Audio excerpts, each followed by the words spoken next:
Hello,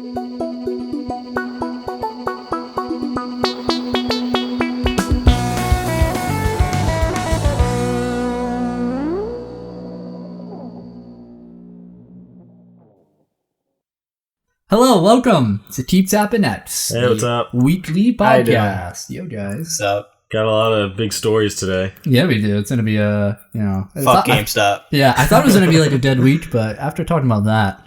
And it was a story from last week, too. Yeah, but now we have right on the ball, huh? Yeah.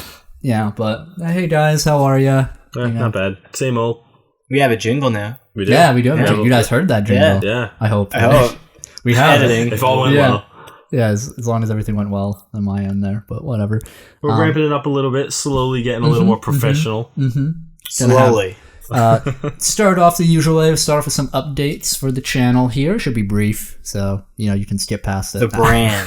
the brand. Yeah. Don't skip these updates, or we'll have to hurt you. That Let's Play is coming along. Yep, so if you've noticed, if you've followed our Twitter, Facebook, and subscribed to our YouTube channel, we started our Let's Play. The first game being Final Fantasy IX. Yep. What's this Wii stuff? I'm not a part of it. No, you're not. Why aren't you a part of it? I don't know. Oh, there you go. Put yourself on the spot, huh? You never asked. That's a bussin'. You jumped in front of it. What do you mean you never asked? You don't have to ask. Just join, man. We're doing a Let's Play of Final Fantasy IX. You'd be like, good luck. Could have been like, oh, fun. I guess on default, not invited. I'll join the next one. I don't really care about Final Fantasy IX. So you could join I'd us. probably be like, wow, look at this game. I mean, you could join. Yeah, whatever. Like, not going to discuss this live. No, that can be Our YouTube. thing. I don't care. That's how David and I bond. Yeah. Like 4 episodes in. Yeah. Like 2 hours ish in. We're barely made any progress because it's Final Fantasy.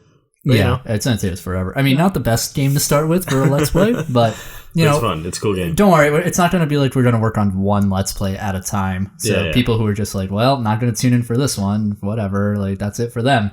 We'll be doing a lot, just shorter games. And, like just single playthroughs of games, and Blake can join us for those. Yeah, you don't have to wait 100 episodes to get past the Final Fantasy playthrough. Yeah. So are you guys like, how much like editing are you going to do?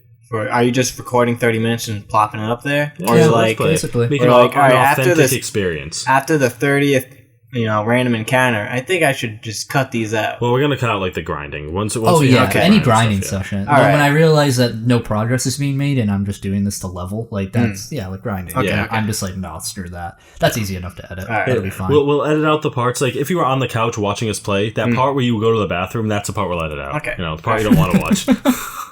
It's I don't know. I don't think anybody else noticed this, but I did a slight editing thing. I noticed. What? No. Yeah, that's right. Another bus. You just jumped in front. I'm a fucking fraud, dude. I did a little fade in, fade out at the beginning and end of each episode. Ooh, so it's not just like a boop boop. That's a boop boop. Fancy. Yeah. So my editing skills are improving. I see slowly. you also fixed the resolution.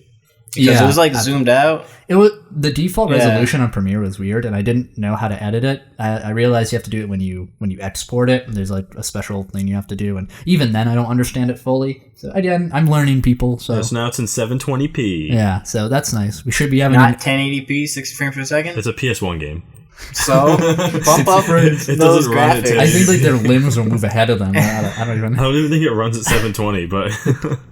And another update that we should be having an overlay. Yeah, David? Yep. Should be having an overlay soon. That'd be cool for our Let's Plays. Maybe an end card. Maybe an end card, yeah. Not end slate. Not end card.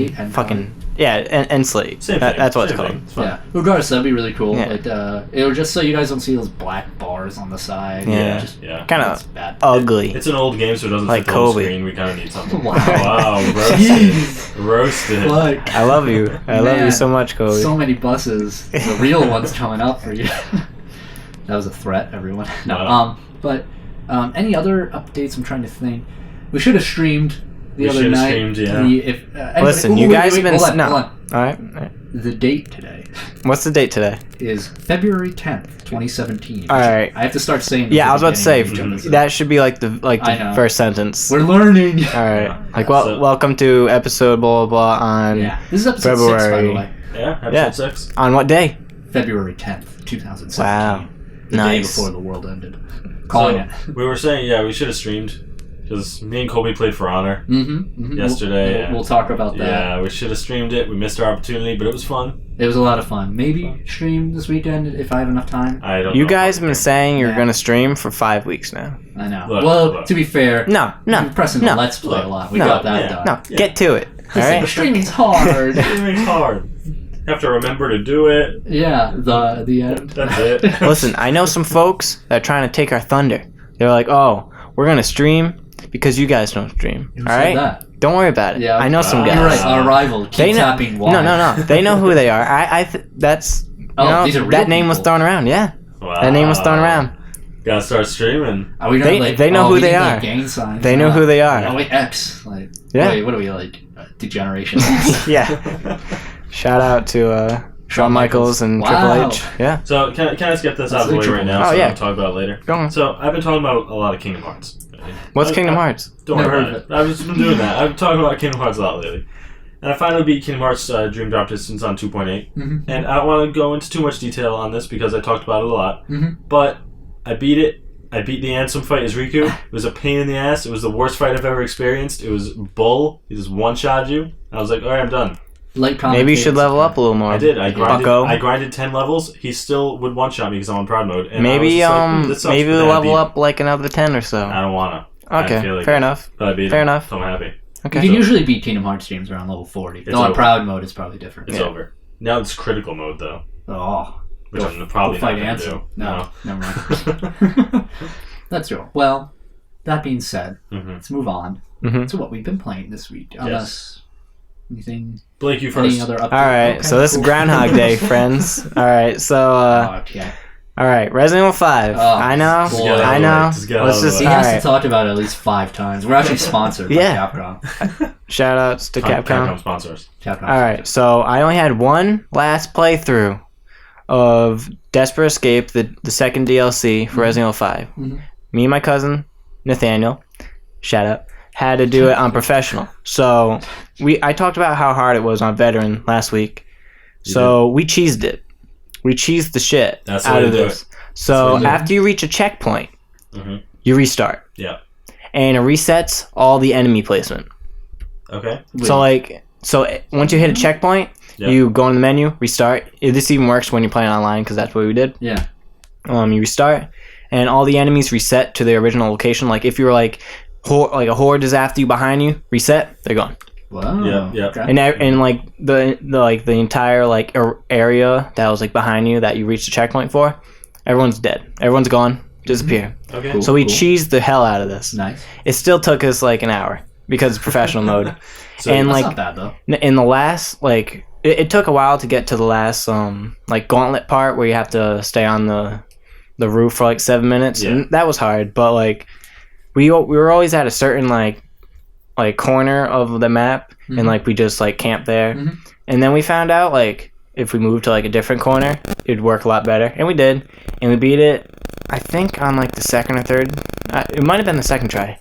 We were very surprised because we got like there's a chainsaw guy that was like stuck on like a rock and he wasn't moving towards us and we were like, all right, well, fuck him. Perfect. Yeah, so we beat it. You did it. And I have 61 out of 70 achievements. The only achievements I don't have for Resident Evil 5 are the multiplayer online achievements, and those aren't going to happen. Yeah, that's not worth it. Do you get any achievements for like going online with a friend? Like no. Your cousin? No.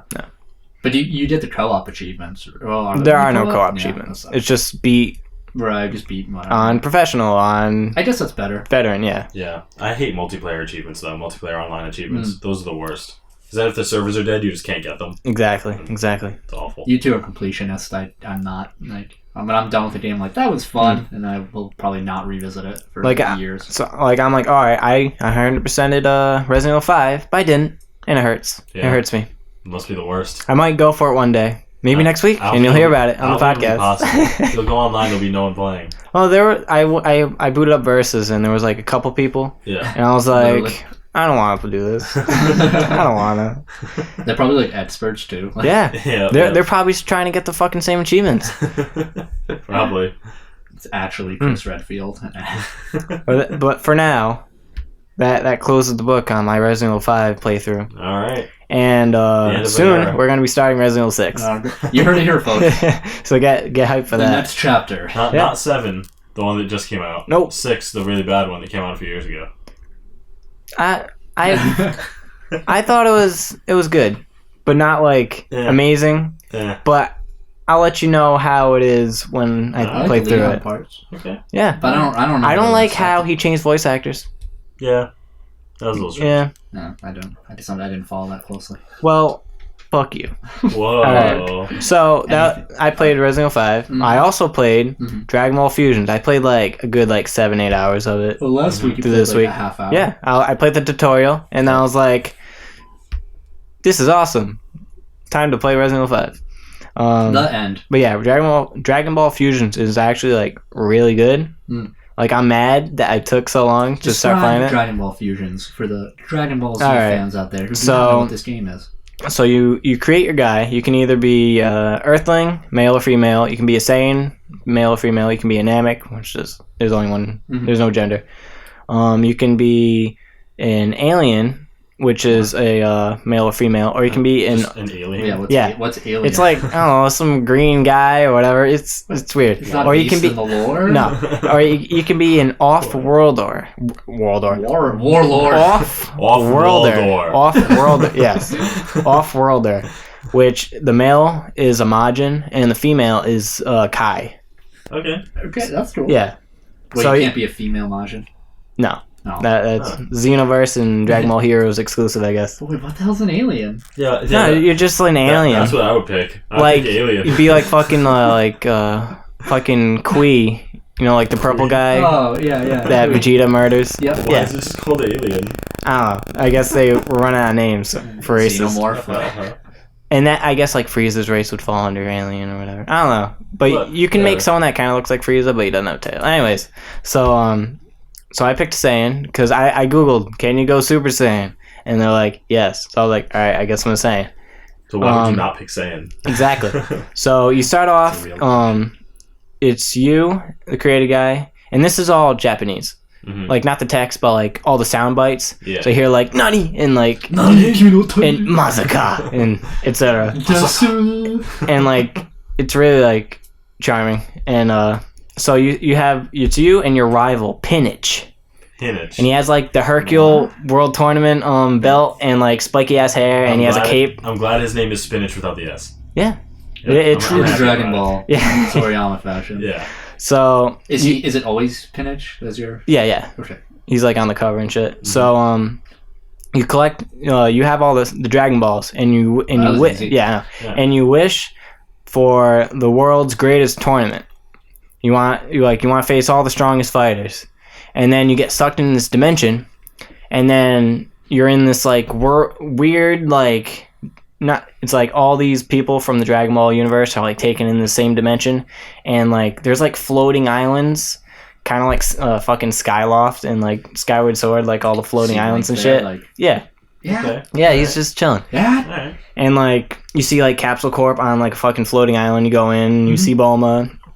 She has a Japanese soundbite, and it's really cute, and it's Desu. Yeah, and then you see and you get a 3DS looking companion that's Goten and Trunks is detected, and it's actually Nappa and fucking Raditz. Yep. And then you have to for the first part of the game you have to recruit, because it's 5-on-5, because you want to go on the tournament. You have to. Because you don't have your rival. He's doing his own stuff. Okay. So, is he a friendly rival? He's you see him later in the game, and you have multiple options for dialogue. Yeah. And your crew you have, they're who's that? Because you hit him with your spaceship. Oops. Yep. Because you get Frieza's spaceship, and Trunks and Kid Trunks takes it over and brands it Capsule Corp. Okay. Basically steal Frieza's spaceship. Out of context, this makes no sense, but it's really awesome. And you hit him, and then it's who's this guy? And then you have the option for my friend or my rival. And I put my friend. He's no, I'm rival. Blah, blah. And it's all right, we're buds. But yeah, it's because you recruit Goten and Trunks, and then you find a warp dimension, and you get Kid Goku. right? Okay. And like you see all these characters interact like with like he's and Goten's like dad, and he's like Kid Goku's like, oh, it's something my son, and he's like, this makes no sense because I'm a fucking kid. Yeah, that's strange. And then the fifth member of your team, like you originally get before you can start recruiting other people, is Pan, like GT Pan. Oh, I'm sorry. So Pan's like, it's like, Grandpa, you look like, and then like you see like Kid Goku, and you know how Kid Goku's in fucking GT, and yeah. And but like Kid Goku doesn't know who Pan is, right? And it's like, you're my granddaughter. It's like, what the fuck, He's a country bumpkin. He doesn't care. But yeah, and like, I don't know. It's really good. Play it. Well, what is the combat? I was gonna say it's like, all right, described everything but the game. Yeah.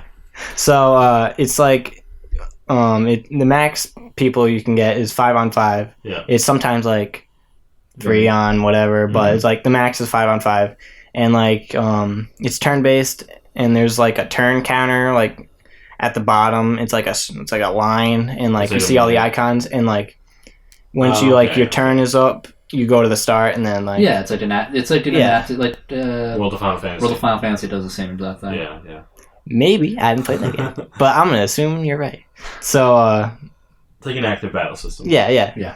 And you can either choose like attack, like key, and then you have special moves. Okay. And like the main gimmick is like fusion. Like if you have 5 people and like you're like you have like an ultra gauge or whatever, and like if it's up halfway or full, you can do a 5-way fusion. Jeez. And like you do this like, and like you go into this like thing where you can actually like move around and like press A to attack and like shoot key blasts and shit, and like it does this like ultra damage thing. I heard the game is like it's like it's like marbles. Yes. Yeah. I think that's like, the most crucial thing to mention. So if you hit someone successfully, they can get knocked back. Mm-hmm. Like you choose the direction, like, and like they can choose to block it, and like if you hit them without them blocking it, like they can get. So you're sort of like, it's like a mind game kind of thing where you have to predict where the enemy is. Yeah, it's very strategical. If that did I say that word correctly? I don't think so. So that's the glory. Yes, it's Stratego. Yeah. What's the board game? Stratego. Yeah. Stratego. So you can hit people like out of the ring, and that like out of like the circle or square or what, like the inbounds. Yeah. And you can hit them out of the ring for a ring out, and that resets their turn counter. Okay. And then they like get back and they lose their turn. What's the final goal? Do people have health bars? Yeah. Oh, okay. And so you have to. I mean, there's like sometimes different objectives. Usually it's defeat all enemies, but like I just ran into Tien and Chaozu, and we're like, oh, you want to join our team? We're like, nah, we're gonna do the main tournament with just us, and they're like, oh, it's just fucking 2 of you. And then Tien does his multi-form technique where he splits his power into 4. Yeah. And then that'll make him win. Yeah, and then you have to defeat everyone at the same time.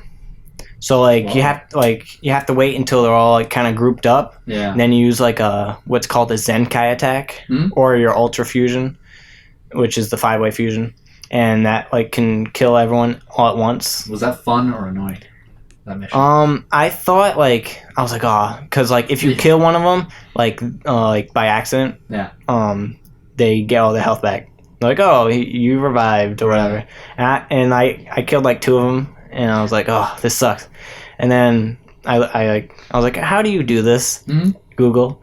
And then they're like, oh yeah, just have them grouped up together. Do the Zenkai. Yeah, and then you usually like one-shot them if you use it if you use it right. So that was. And you're gonna say correctly, right? Yeah. But you forgot the C, so it was like, well, only if you do it rectally.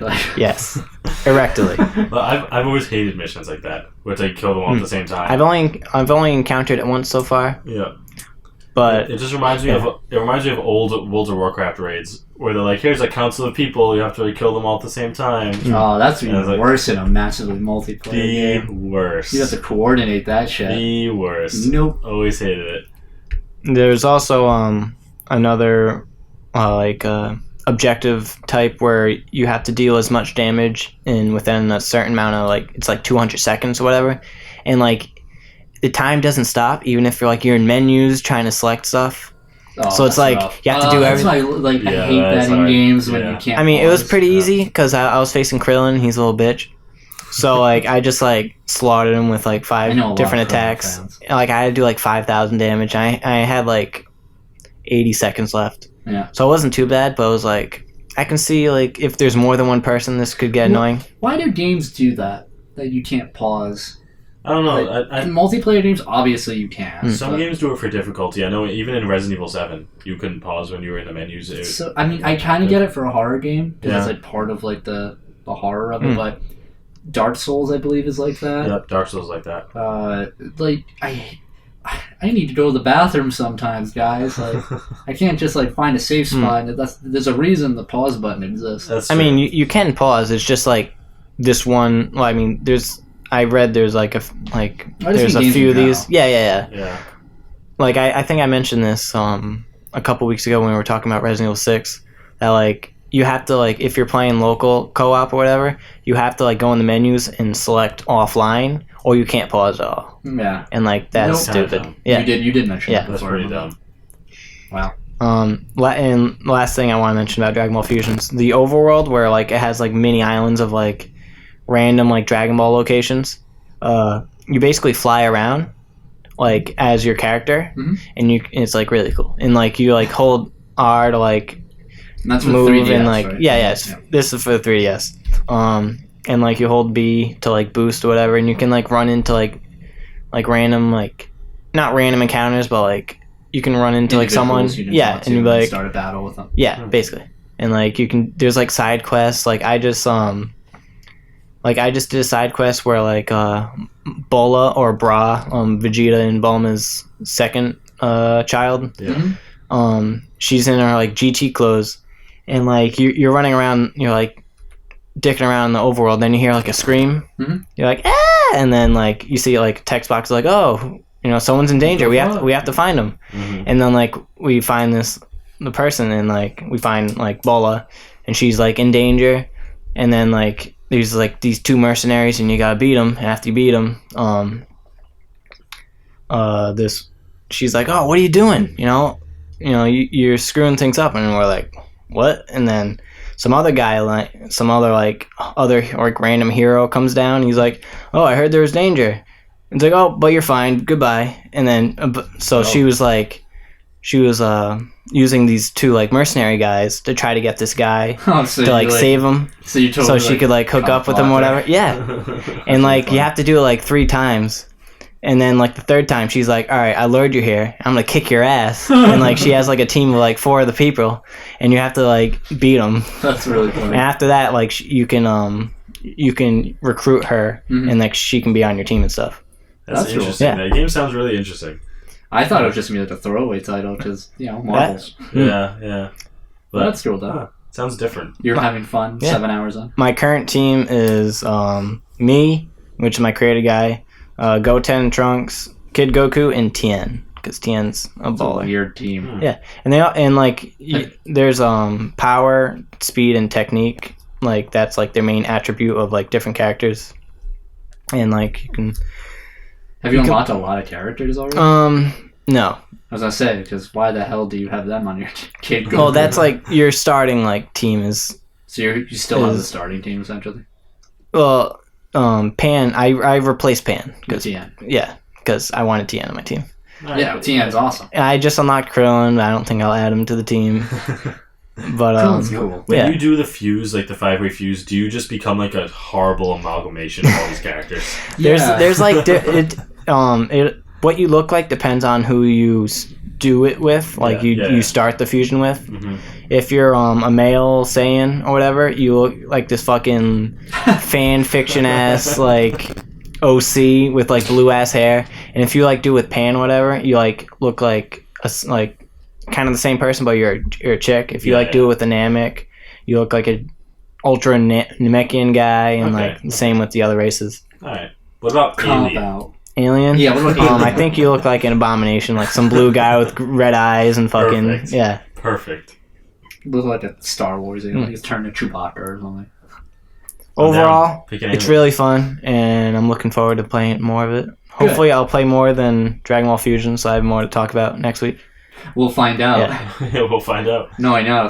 What about you, Colby? Yeah, Colby. Tell us. Yes. Allow me to tell you that I have played and beaten a new game on this podcast. Ooh. That's right. I played Abzu by Giant Squid. Yes, I want to play that. What's that, Colby? It looked good. I don't know what it is. You can look it up. Oh, okay. So I'll look it up right now. So Abzu is a game created by Giant Squid Studios. It has a. How do you spell that? I'm Googling right now. No. Fucking Abzu, the title. ABZU. And Thank you. All capital. Okay. So it has the same art director as Journey for the PlayStation. Great game. People really like that game. It's what it is you play. It just throws you in the middle of the game. There's no dialogue in this game at all. It's you're just suddenly this figure in the ocean, and you're kind of just floating there. Yeah. And you kind of just swim around. And what you do is you're swimming around with all the first thing you'll ever notice about this game is just how like striking it looks. It's the visuals by the art director of Journey. They've made multiple games in the past. So this is the first game by this studio, Giant Squid. Yeah. But I imagine he's created. The art director worked with that one video game company. Is that what they were called? What? The company who made Journey and Flower and all those games. I don't remember what that studio is called. Blade fact checked. First, I would just like to point out that when you mention how to spell it, you never mention there's an accent mark over the U. Oh, my apologies. And I'm very disappointed in you. That's very not cultured of me. So what do you want me to look up? The studio that did Journey. And Alright, give me a sec. I think it was that one video game studio or that one video game company. Is that what they're called? I think so. That's what it sounds like the fucking completionist thing. Yeah. Something like that. But they made Flow and Flower and Journey and all those. It shows because like it's, you know how like Journey had a lot of like these kind of bright colors, not, I say bright, but they're also kind of like not oversaturated colors, but it was a lot of like really intense like tans and like the reds popped out and a lot of like black and tan and whatnot. Yeah. As soon as you go into Abzu, all you see is like you're underwater and it's just all blue and like the sun is like piercing through like the crest of the waves and whatnot down at you, and all like the foliage, like the underwater foliage is like bright green and all these different colors, all the fish coming by. It feels so alive, like a real breathing ecosystem. Ecosystem of all of these different fish and sea life around that are moving on their own, and you feel like they're doing their own thing, right? And that's really cool. And you can like sometimes, the only mechanics in that game are there's like an action button where there are some things you can interact with, and then another one is if you hold if you're playing with a keyboard, you hold shift and you can latch on to certain fish and just float around with them and sometimes control them a little bit. That's pretty cool. And it's really, it feels really good. Swimming feels really good in that game.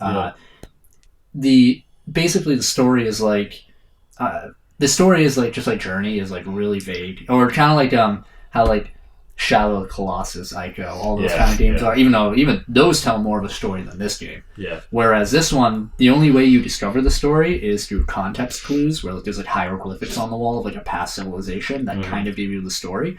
And as you're moving along, you're kind of just exploring, doing your thing, kind of just going from one place. It's a linear experience, so it's one place to the next. Just seeing all these breathtaking, awesome things, and then you end up discovering like there's a shark, like a great white shark that's like poking around. And at first you're like, oh fuck, it's a shark. I'm totally terrified of shit, but he's actually your friend. Oh. And it's all about you trying to like take down this giant mechanical pyramid in the ocean that's like, it has like this red glow to it, and it looks like it's been draining like this life force out of all of like the planet and stuff like that. So it's all about you kind of like defeating that. So it definitely gets a little trippy. Especially after the first level, you get thrown into like space.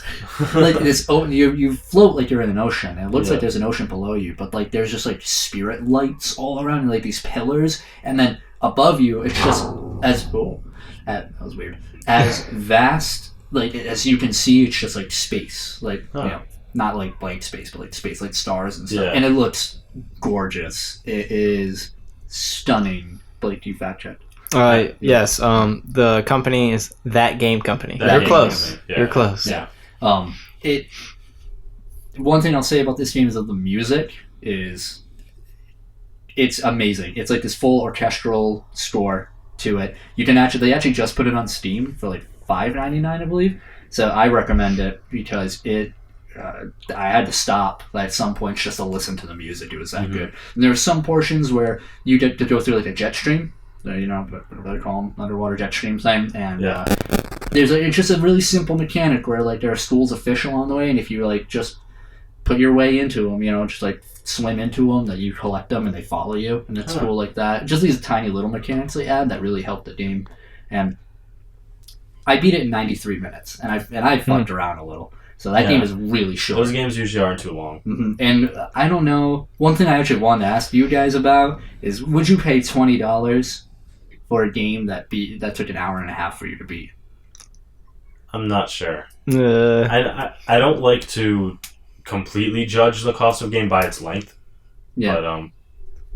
But that's not too bad. Like I bought Journey, and that was $15 or $20, and that's about an hour and a half long. Yeah. But I also played through that game about 10 times.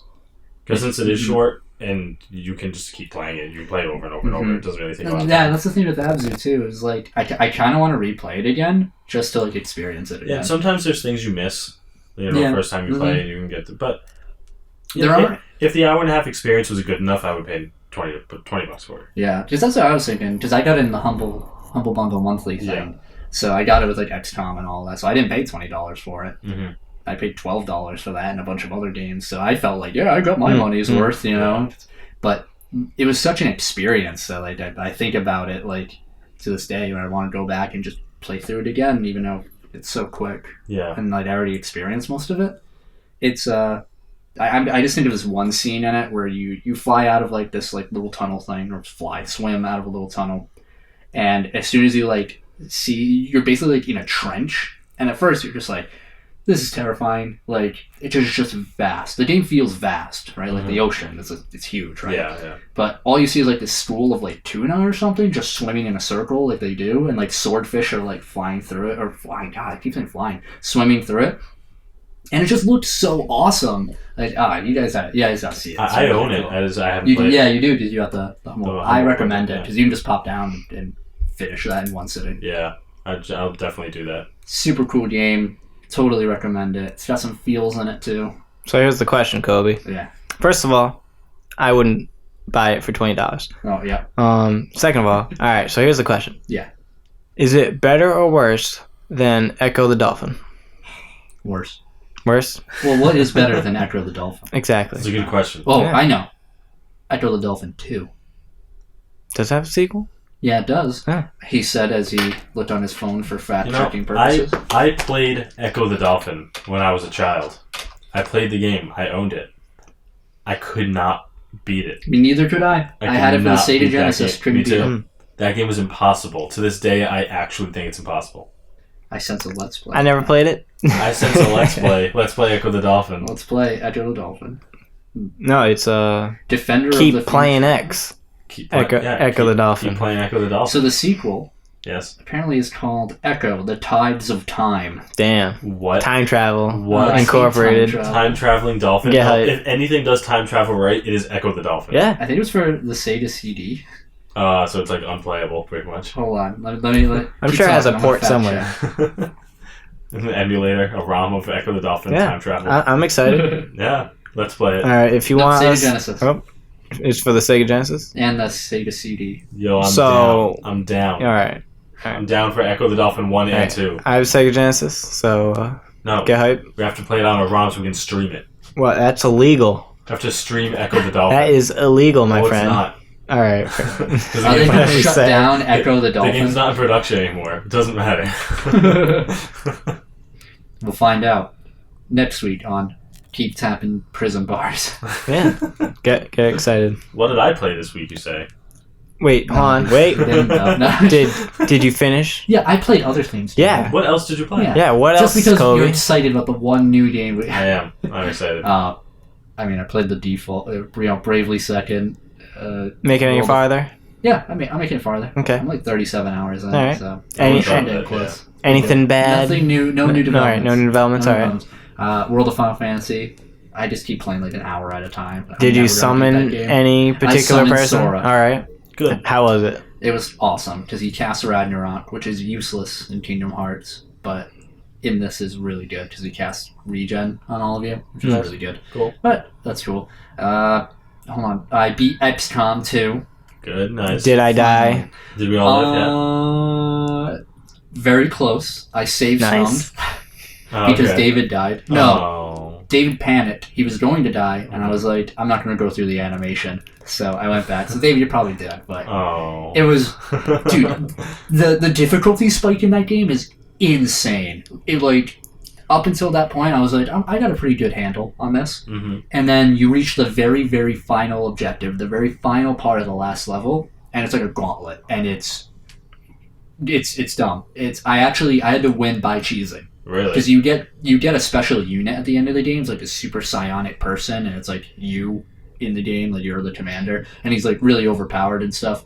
But he has an ability where he causes like a psionic storm in a place, and then if an enemy ends their turn in that area, it explodes and just like murders pretty much almost anything. Jeez. So they, at the very end of that game, they launch wave after wave of all like the baddest enemies that you know the special unit you get, there's 3 of them you have to kill. Oh my god. It's stupid with like the same abilities as you. Yeah. But what I had to do is I had to run all the way back, past this bridge that you have to do, and I had to focus them all on one point, throw out my like super psionic field thing, and hope that they kill themselves because the AI is dumb. Yeah. And they did. Thank God. Although they mind controlled me, like some of my guys, and when you get mind control in that game, you're fucked. Like Blake got mind controlled, and it was like, do I kill Blake? No. Because if I kill the other dude that was controlling him, who's like the super strong guy, then I can break the mind control. But it'll take all of my guys, and every time you hit them, they teleport to a random place.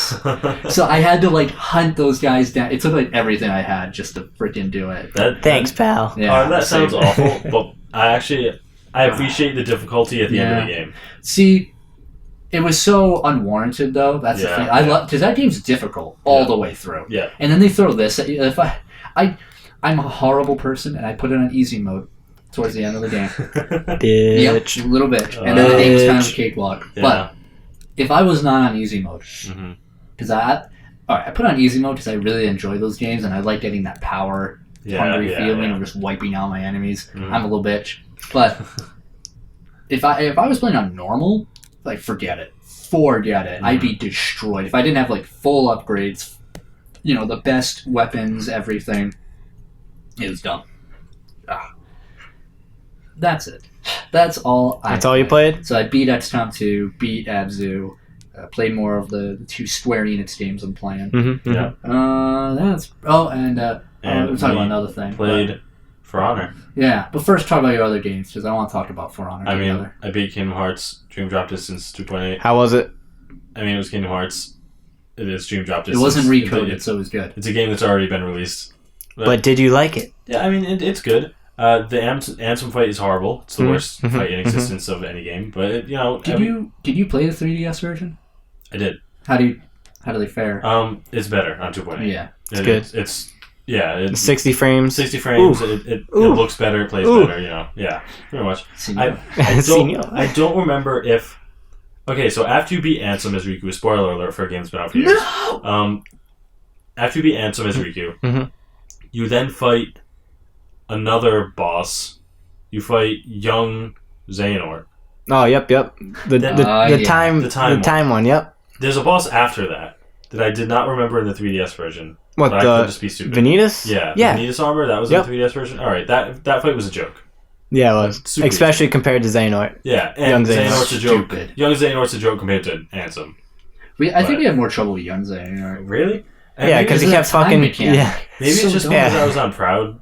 It might have been. When you're on Proud, Ansem is just like, you're one shot.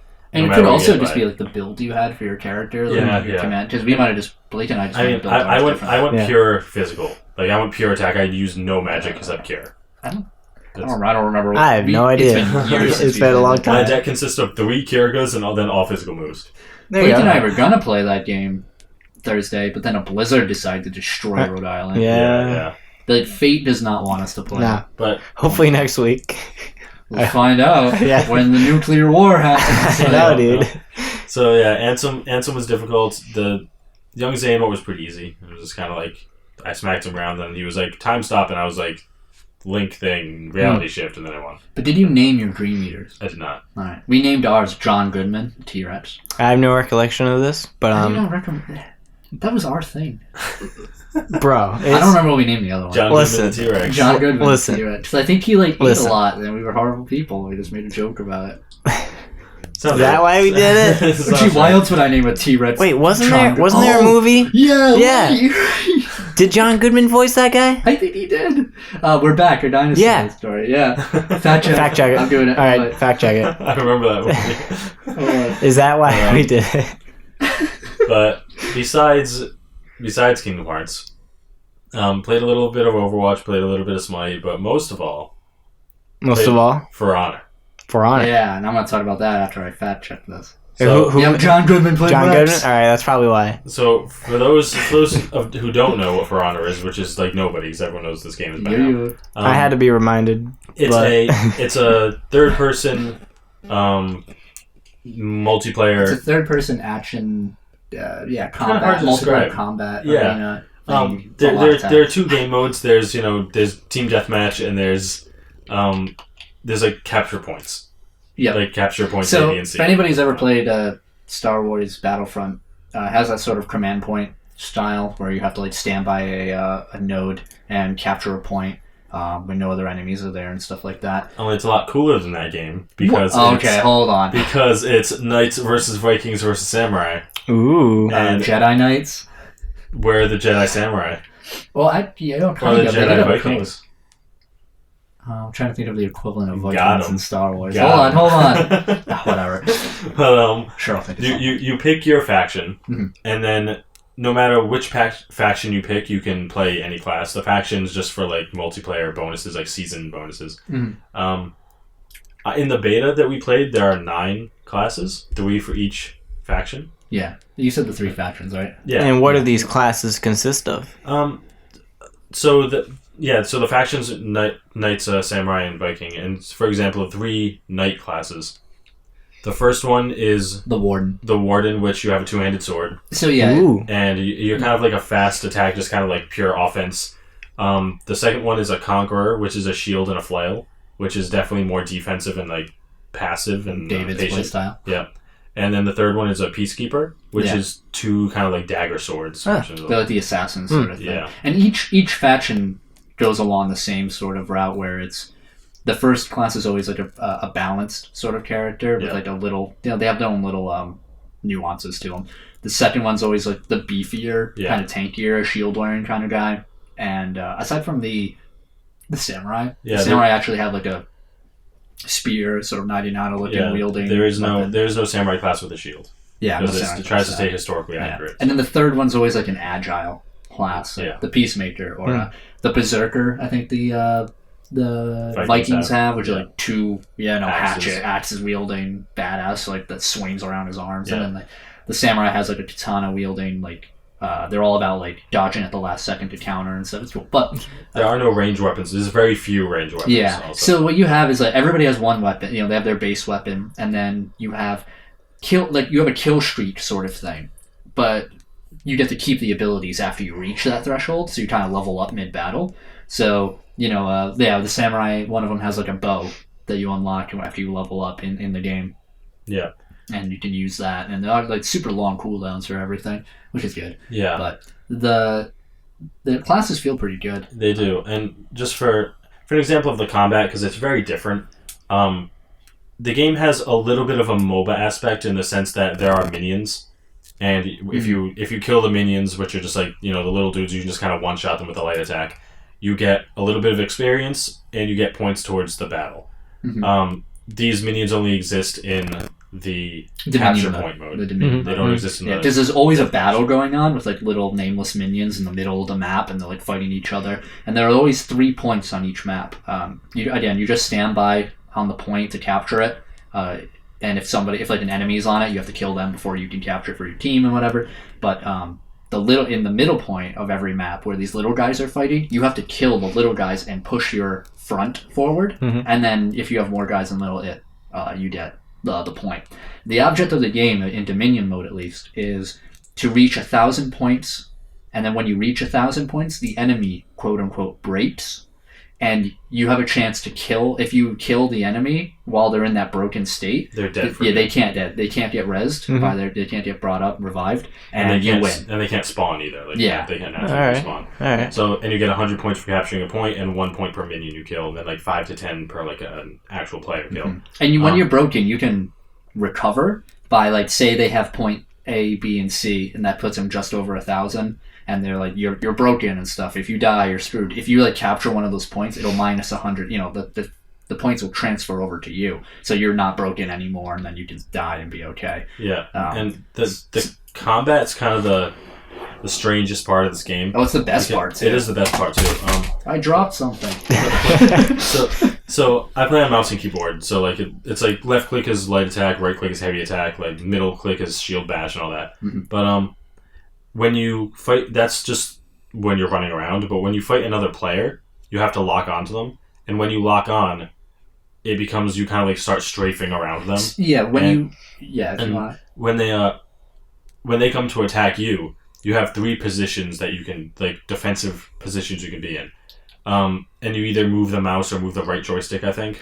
Yeah, I play on controller, so it's different for me. Yeah, so pick a position. And if they come at you with like an attack from the left, you have to block to the left, and then you'll block the attack. Or they can come at you from the right or from above, and you have to pick which direction you are going to defend, and then which position you're going to attack in. Like all just really quick on the fly. Is it like rock paper scissors?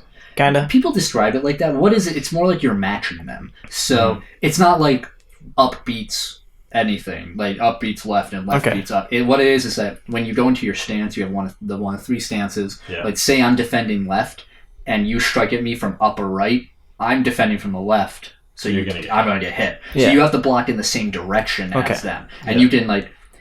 This game is really interesting that it's actually more of a fighting game than anything else, because you have combos, and you also, you can, like, cancel, like, like, frame cancel, for perfect frame cancel, whatever. You can, switch that up. So you have to, like, really be into, like, the one-on-one duel with them and be, like...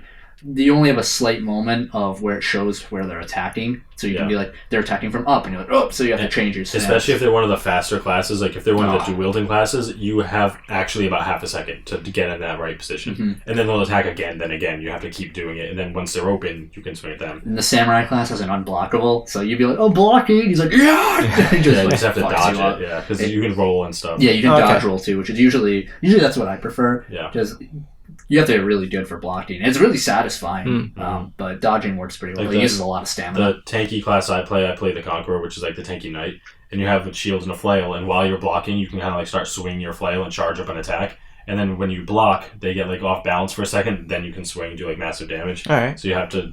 Each class has a very different play style, but it's very unique, and when you play the deathmatch mode, it's 5v5 or 4v4, and you start just like you'll be on one side of like a bridge, and one guy on the enemy team will be on the other side of the bridge, and it'll just be like you two go at it, and then everyone is set up like that, like 1v1. And it isn't like one at a time. Like you're all put like on a point of the map, like one person from each team against each other. You can just be like start. And you just run away and go help your friend. Like, if they don't chase you, that's their fault. Or you can just 1v1 duel, kill your guy, and then run and help your allies. Okay. So it very much encourages that 1v1, because as soon as someone else joins a battle against you, you're just screwed. Yeah. As soon as it's 2-on-1, you're done. Although I've won 1v2. It's definitely possible to win multiple. It's just really hard. Because you can't lock onto both of them at the same time. So can they both lock onto you? Yes. Oh. Fuck. Oh yeah. So but if you win a 1v2, like if you put up, you feel like a god. Yeah. Also, there's a mechanic called revenge. If you start taking too much damage at one time, you have a meter that builds up, and also when you deal damage, I think it builds up.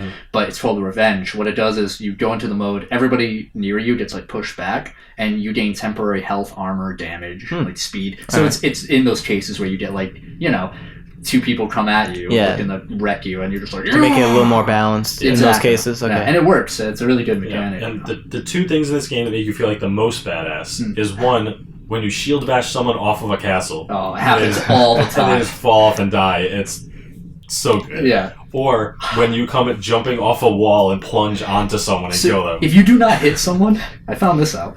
If you do not hit someone when you jump off of a tower wall, you die. Oh, okay. You just die instantly. The fall kills you. One time, I killed someone, and it was the best. I was just like, here we go! Yeah! And I came down, and I just like hit him in the leg, and he was like, oh, and he died, and I was at 1 HP, and it was... I felt giddy. Kind of like the backslash in Smash Brothers. Yeah, you're back to and then you just fucking come down from a huge distance. And just fall right into it's really really satisfying. But that...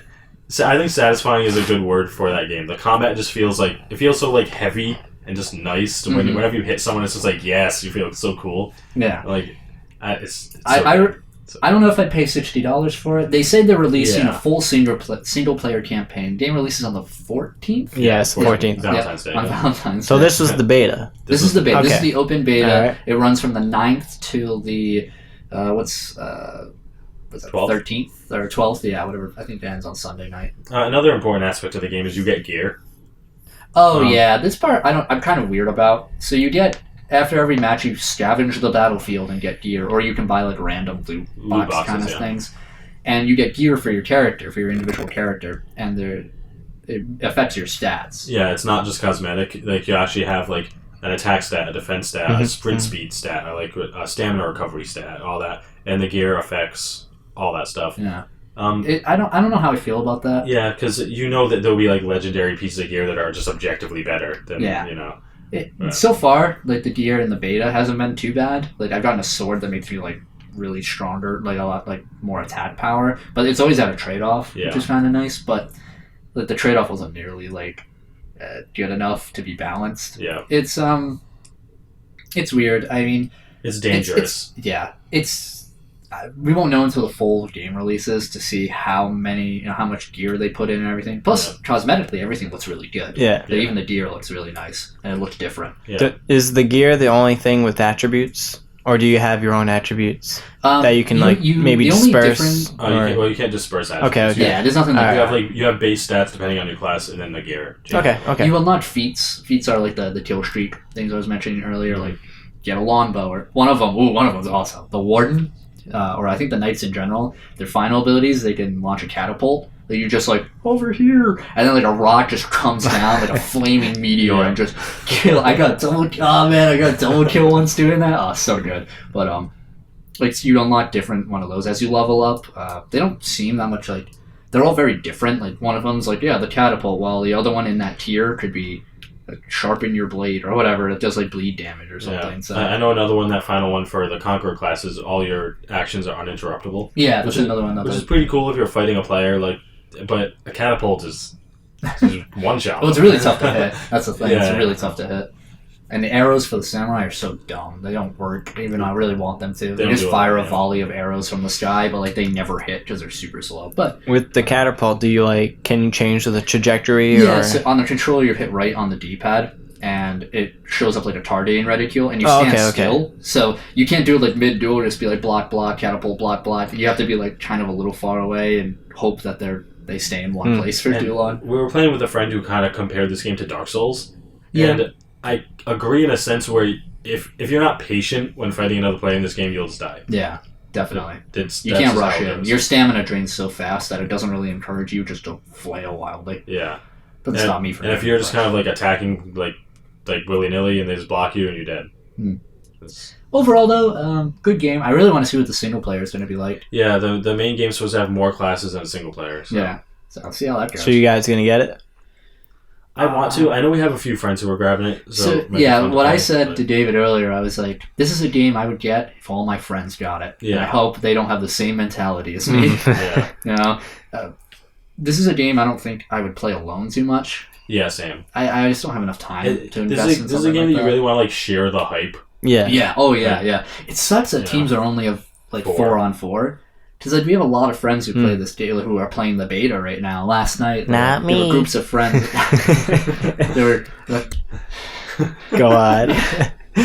It's a bummer that like we can't make like a party of 8 or something. Or even 6 would be nice. Yeah, or if we did 8, we'd have to do 4v4. We could do custom games like against each other and stuff. But you don't get XP or anything from that. Like, I wonder how many maps are going to be in the final game, because in Dominion mode there's only 3 maps. You can change up the time of day, woohoo! But Elimination has a few more maps on it. Yeah, and then also there's there's 1v1 mode, 2v2 mode, 4v4, and Dominion and 4v4 elimination. Yeah. The 2v2 mode was fun. You and I did that was pretty fun. Yeah. It kind of like the elimination where they start you off like 1v1 style. Yeah, exactly. And then you can join the other if you want. But yeah. Are there any like hazards on the map or something? Oh yeah. Okay. There were like in elimination mode. I know there's some places where we didn't even do this last night. I didn't even know until after we stopped playing. There are spikes on walls, and if you shield bash them, it's an insta kill. Yeah. Into them. Yeah. There's also like pits. Oh, lots of pits. There's also like bonfires you can like push people into. This is like a guard break move, and if you hit them with it, you can throw them in any direction you want. So you can do that. I don't think there's really anything else. If you slide down a ladder while someone's also trying to climb up the ladder, you just like shove them down. They just die. and David got bugged. It is a beta. I mean, is it really a beta? I mean, it's coming out. Yeah, it's fucking 5 days. But yeah, David climb down a ladder. I tried to climb down a ladder on a castle wall, and I got stuck on the very top of the ladder, just holding it, and I couldn't get off or go down. I was just stuck on the ladder. Me and a friend and I were just like rolling into him and like trying to hit him, like to do damage to get him out. Finally, eventually, an enemy came by and hit me, and it knocked me out of it. Is there a friendly fire? Yeah, okay. Which is really cool because if this is like 4-on-1, you can hit your allies, so they all can't just like on you. I mean, they can, but they have to like be really careful about it, or they'll hit each other. You do like less damage to your friends, like a lot less. That's good. So you don't just cut your friend's head off or whatever. But talk the games. There are also cool executions. I was just about to say that. When you kill someone, you have a second to execute them by hitting either Q or E on the keyboard. X and Y. But it heals you a little bit, and you get like a super sick animation for killing them. Yeah, you just like behead them or like shove your sword through their throat and watch them like drown in their blood. Yeah, it's ridiculous. It's really cool. The class I play has a flail, so he'll just wrap the flail around their throat and just like go behind them and just like stand behind them, choking them until they just fall. And it's like, it's pretty cool. Yeah, it's awesome. It's a really cool game. Yeah. I really like it. And it runs really well, too. It really I wasn't having any chugging or anything. No frame drops at all, and I was on max everything. They also have nice, in the options menu, they have a really nice display options. Like I have dual monitors, so it actually lets you switch between the monitors like in-game, which is cool. Nice. So that was really cool. They didn't, not a lot of games have that, so it was really nice of them to add that feature. Yeah. Yeah, I mean, to answer your question, if I see our friends are getting it, I'll get it. I'll probably get it. Also, it's free multiplayer, which is nice. Like, there's no like subscription-based thing, which is good. Like Uplay or it is Uplay. It is on Uplay is free though. Oh, okay. Yeah, Uplay is free. I mean, you have to launch it off of Uplay. You can link it to Steam. It's still pretty dumb because I download the client through Steam. Yeah. And then it's like link with your Uplay account, and I was like, do I have to? Yeah. Also, like the servers were down because Ubisoft, launch whatever. So last night, initially, it wasn't drawn for. There were a lot of people. There were 126,000 concurrent players. Yeah. Last night, so there were a lot of people. I mean, to be expected. Is that just on Steam? No, that was on the game. That was just on the game, like in the game client set. Oh, okay. Yeah. Who knows? I imagine that's like an accurate number. Yeah. I don't know if it counted the Steam players or anything. I imagine it did because you have to link it to. When the game actually releases, maybe we'll start streaming it. Yeah. That would be really cool. Yeah. I mean, yeah, that'd be nice. But good game. Yeah, I'll probably pick it up. Yeah. So pick it up on Valentine's Day. Yeah, pick it up on Valentine's Day. Sorry, babe. Playing for honor. Sorry, cutting off heads of my enemies. All right, so I think that's it for what we've been playing, eh? Yeah, that's the big one.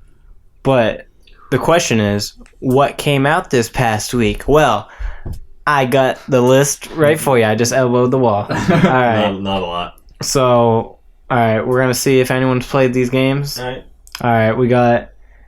I couldn't pronounce this last week. We got Atelier Sophie, the Alchemist of the Mysterious Book. Cool. Play it? No? All right. I forgot about it. We got Knights of Azure for the PC. Mm-hmm. Nope. Nobody? All right. Nope. I don't think I played any of these releases because we went over them last week. We got Neo. Neo, I did not play Matrix. Neo. I think PlayStation 4. I think we might know someone. I think we have a friend who played it. Oh, Neo. Yeah. NIO. I watched some playthroughs of it. Playthroughs of it.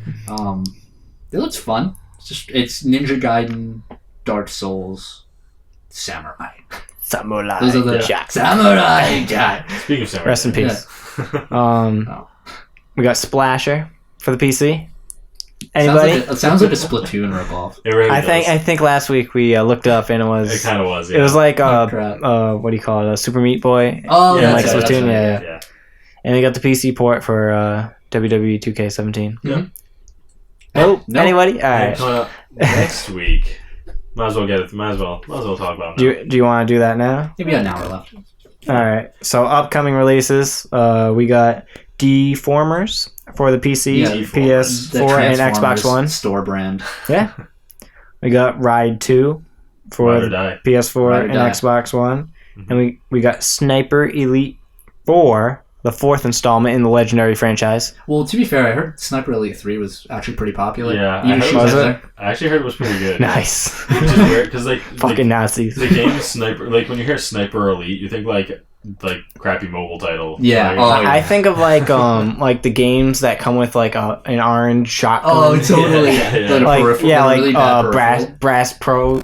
Yeah. That's Pro Fisher. Yes. Although I assume that doesn't come with a shotgun. No, there's like a deer version That's how of I that hunt game. my fish. Yeah, like a deer hunting game comes with like Yeah. a crappy orange shotgun peripheral. Did you know there's like a huge community for what are those big hunting games? Like that, there's a whole movement for it. You know what I'm talking I know. about? I can't. I help can't me think of the out. first word for it. Something Yeah. big hunter. It's something buck. Ah, crap. Keep talking. Yeah. Man, anyway, I know exactly while what we you're fact talking checked, there's a huge. They actually have convention, like a big tournament for it. Do they Like, really? Oh yeah, it's huge. Like the console games or like the arcade cabinets? Both, I think. Really? Yeah, it's like I Like a remember buck hearing shooter. about it on a stream once. Like they have a whole like big tournament convention What? thing going on. I mean, for I it know every those year. games have been coming out for a long, long time. They keep coming out, so Yeah, must have a big community. I guess. it can't be for those crappy ass games. It's got to be for like the arcade. It must be for like a classic version or something. I don't like know. that. That's ridiculous. Man, it's though. gonna bother me. What did you say? Big Hunter? No, it's not Big Hunter. I don't know what it's called. I know. I know. There's a first word. It's like the name brand. Why do you not? You can't find it. God, God, I can't believe I'm You missing just it look out. up, like, Are hunting you both video fact games. checking? Oh yeah, God. that's it. Well, Hey guys, this is my podcast now. While they looked up the that. Well, you can just look up for hunting video game, right? hunting. that's video. exactly what I googled. If you guys, Hunting. if you guys video liked, we would love it if you liked. Oh, comment. Yep. Cabela? Yeah, that's it. That's it. Cabela. Yeah. Because I only have Big Buck Hunter. Big that's League also- Chew, the video game. Yeah, there's like Big Game Hunter, and then Yep, like, that's exactly there's a whole it, fucking yeah. franchise. Yeah. Cabela. Big Game Hunter Pro Hunts. Can't believe I forgot that. Cabela. That was it. Cabela. All right, someone's getting arrested. Yeah. Yeah. they're- Oh, is it over? Are my windows even shut? Like, jeez. I don't know. No, they Probably are. not. They are. But Cabela Hunter. Then this actually has That's a huge following. really. Yeah, go figure, huh? But anyway, I'm sorry. I'm gonna become the best at Cabela's hunting. Can we speedrun Cabela? Like that's Yo, our down. keep tapping Yeah, Cabela. I'm down. They sell it 0.5 miles away at Target. So, Sniper Elite 4 is coming out for the PC, Yeah, PS4, and Cabela's Xbox Sniper One. Elite 4. Who's excited? And then we have For Honor For Honor. for Yeah, PC, That's PS4, really and exciting. Xbox One. Yeah, That's the excitement. you excited? I also think there's crossplay. I don't know about that. I don't think there is. Really? Most games just. This don't have isn't crossplay. Rocket League. No, I know. All but right. Does it have crossplay? If you I thought it did. if you play on the Does it not? You're throwing out your fucking if you shit have posted if you have ass. For Honor on PC, you can play on a controller or keyboard. So I figure if you play on a controller, on You would console- think, right? But a lot of games let you play on That's true. multiple controllers. Oh wait, hold on. Fact checking here. I'm Fact fact checking. This is a fact check. This episode's gonna be told. Well, whatever. Fact check. And fact check. We are a Let's professional see if you can podcast. play it cross-platform. Okay, to quote a UB, so somebody on Reddit asked if it has crossplay or the potential of crossplay. Yeah. To which somebody quoted Ubisoft. I'll just read the Reddit quote. Whether or not this is credible, I don't know. But to quote a Ubisoft employee straight from the forums, quote, "Welcome to the forums. No details regarding the possibility of cross-platforms. It's not something that is available in the alpha, and there hasn't been any indication of it being available in the final game. Hope that answers your questions." End quote. It sucks, but So that's the answer is no. yeah, answer is no. Probably not. I didn't expect him to be cool. Well, like that's that. I'm pretty sure Rocket League does. Rocket Pretty League? I don't sure. even want to fact check that. Yeah, Nobody's here I'm for fact that. checking it. All right, here we go. Fact check. Okay, keep talking. Now, Keep, this is why keep people talking research X. before. What? So, So yeah. yeah. Wait, Blake, you have the notes. What's coming out next? Hold on, keep talking. We're defensive. All right. Let's go right to the TV stuff before. Let's talk about our TV segment. Stranger Things 2. Oh, yeah. Stranger Things Super Bowl 2. commercial. Oh, yeah. Happy Super Bowl for you guys who don't watch that. The new trailer for Stranger Things 2. Yeah. When does it come out? Oh, did I say that on the show? I finished it? Yeah, last week you're like, oh, I can't wait for the second season. And then it was like, bam. No, it was like, bam, second 2 days later. Yeah. Dude, it like hypes up like a new monster that's like eldritch and like colossal. Yeah. I'm so hyped. And then all the kids have like Ghostbusters outfits on, which is kind of weird. Yeah, well, it's probably because it takes place. Well, it premieres on Halloween, so I imagine it takes place during Halloween. So they're probably dressed up as, they're nerdy for little kids. 3 little kids. That makes sense. I think it's somebody, I believe on my Facebook, described it as like, oh look, freaking Stranger Things steps into The Mist. Do you remember that movie, The Mist? Yeah. That's what it kind of. I was like, that's a really good point. That's what it kind of looks like, which is I actually like that movie, The Mist. Yeah, but did you fact check? Yes. So Rocket League can play PC and Xbox One, and Rocket League, like the developers have it so the Sony, like the PS4 can play too, but Sony was like, nah, we don't want to cross-play with all these with like Xbox One and stuff. Wow. Yeah. Wow. So like they can, but it's just only PC and Xbox One. That's lame. Yeah, that's weird. What a shitty situation. Whatever. The Stranger Things season 2. Oh, Stranger Things season 2. Blake, you have not yet seen Stranger Things, right? Nope. Do you recommend it? Yeah, absolutely. Oh yeah. Okay. I recommend it. The ending, I didn't know it was only 8 episodes. Yeah. So I was like expecting up to 10 to 12, and I was with my friend while we were watching it. And then like I was like the end of the episode of the last one. I'm like, who's your friend? That was really. Who's your friend? What, you want me to shout him out? Social security number. My friend Amy. Ooh. Shout out to Amy. Yep. Go on.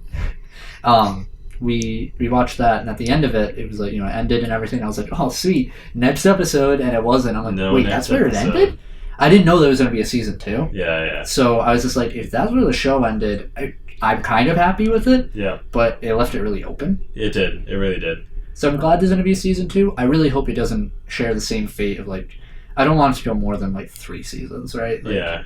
I just don't like it. I don't have time to watch a show for another 7 seasons, right? Yeah, you watch like 20,000 seasons of The Simpsons. I watched a lot. Yeah, friggin' yes. But those are easy to, because you don't watch The Simpsons. You leave it on in the background while you do shit. Yeah. You don't pay attention to The Simpsons. You have to pay attention to Stranger Things or any of those Netflix shows, Daredevil. Speaking of, Iron Fist coming out soon. Yeah. March. I'm not qualified to talk about this. So. Claire is in like all these shows. She's getting that Netflix money. She's like the link between the series, Which, all right, being a Marvel fan, all right, and seeing everything that they've put out so far, I want these to link more.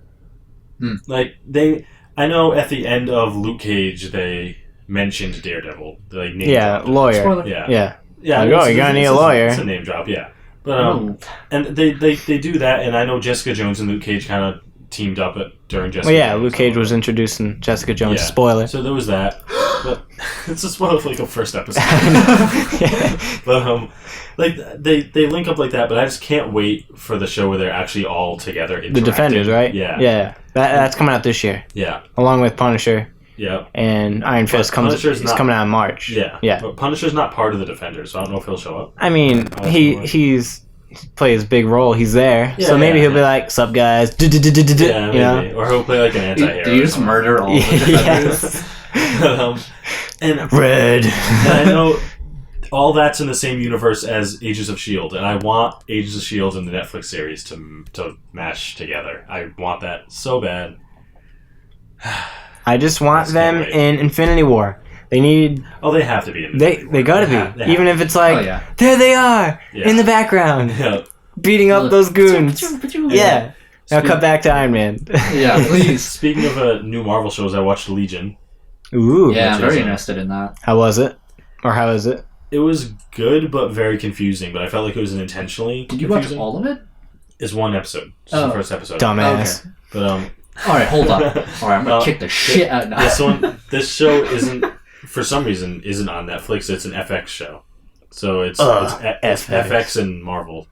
And Legion, the character Legion, is Professor X's son, who's...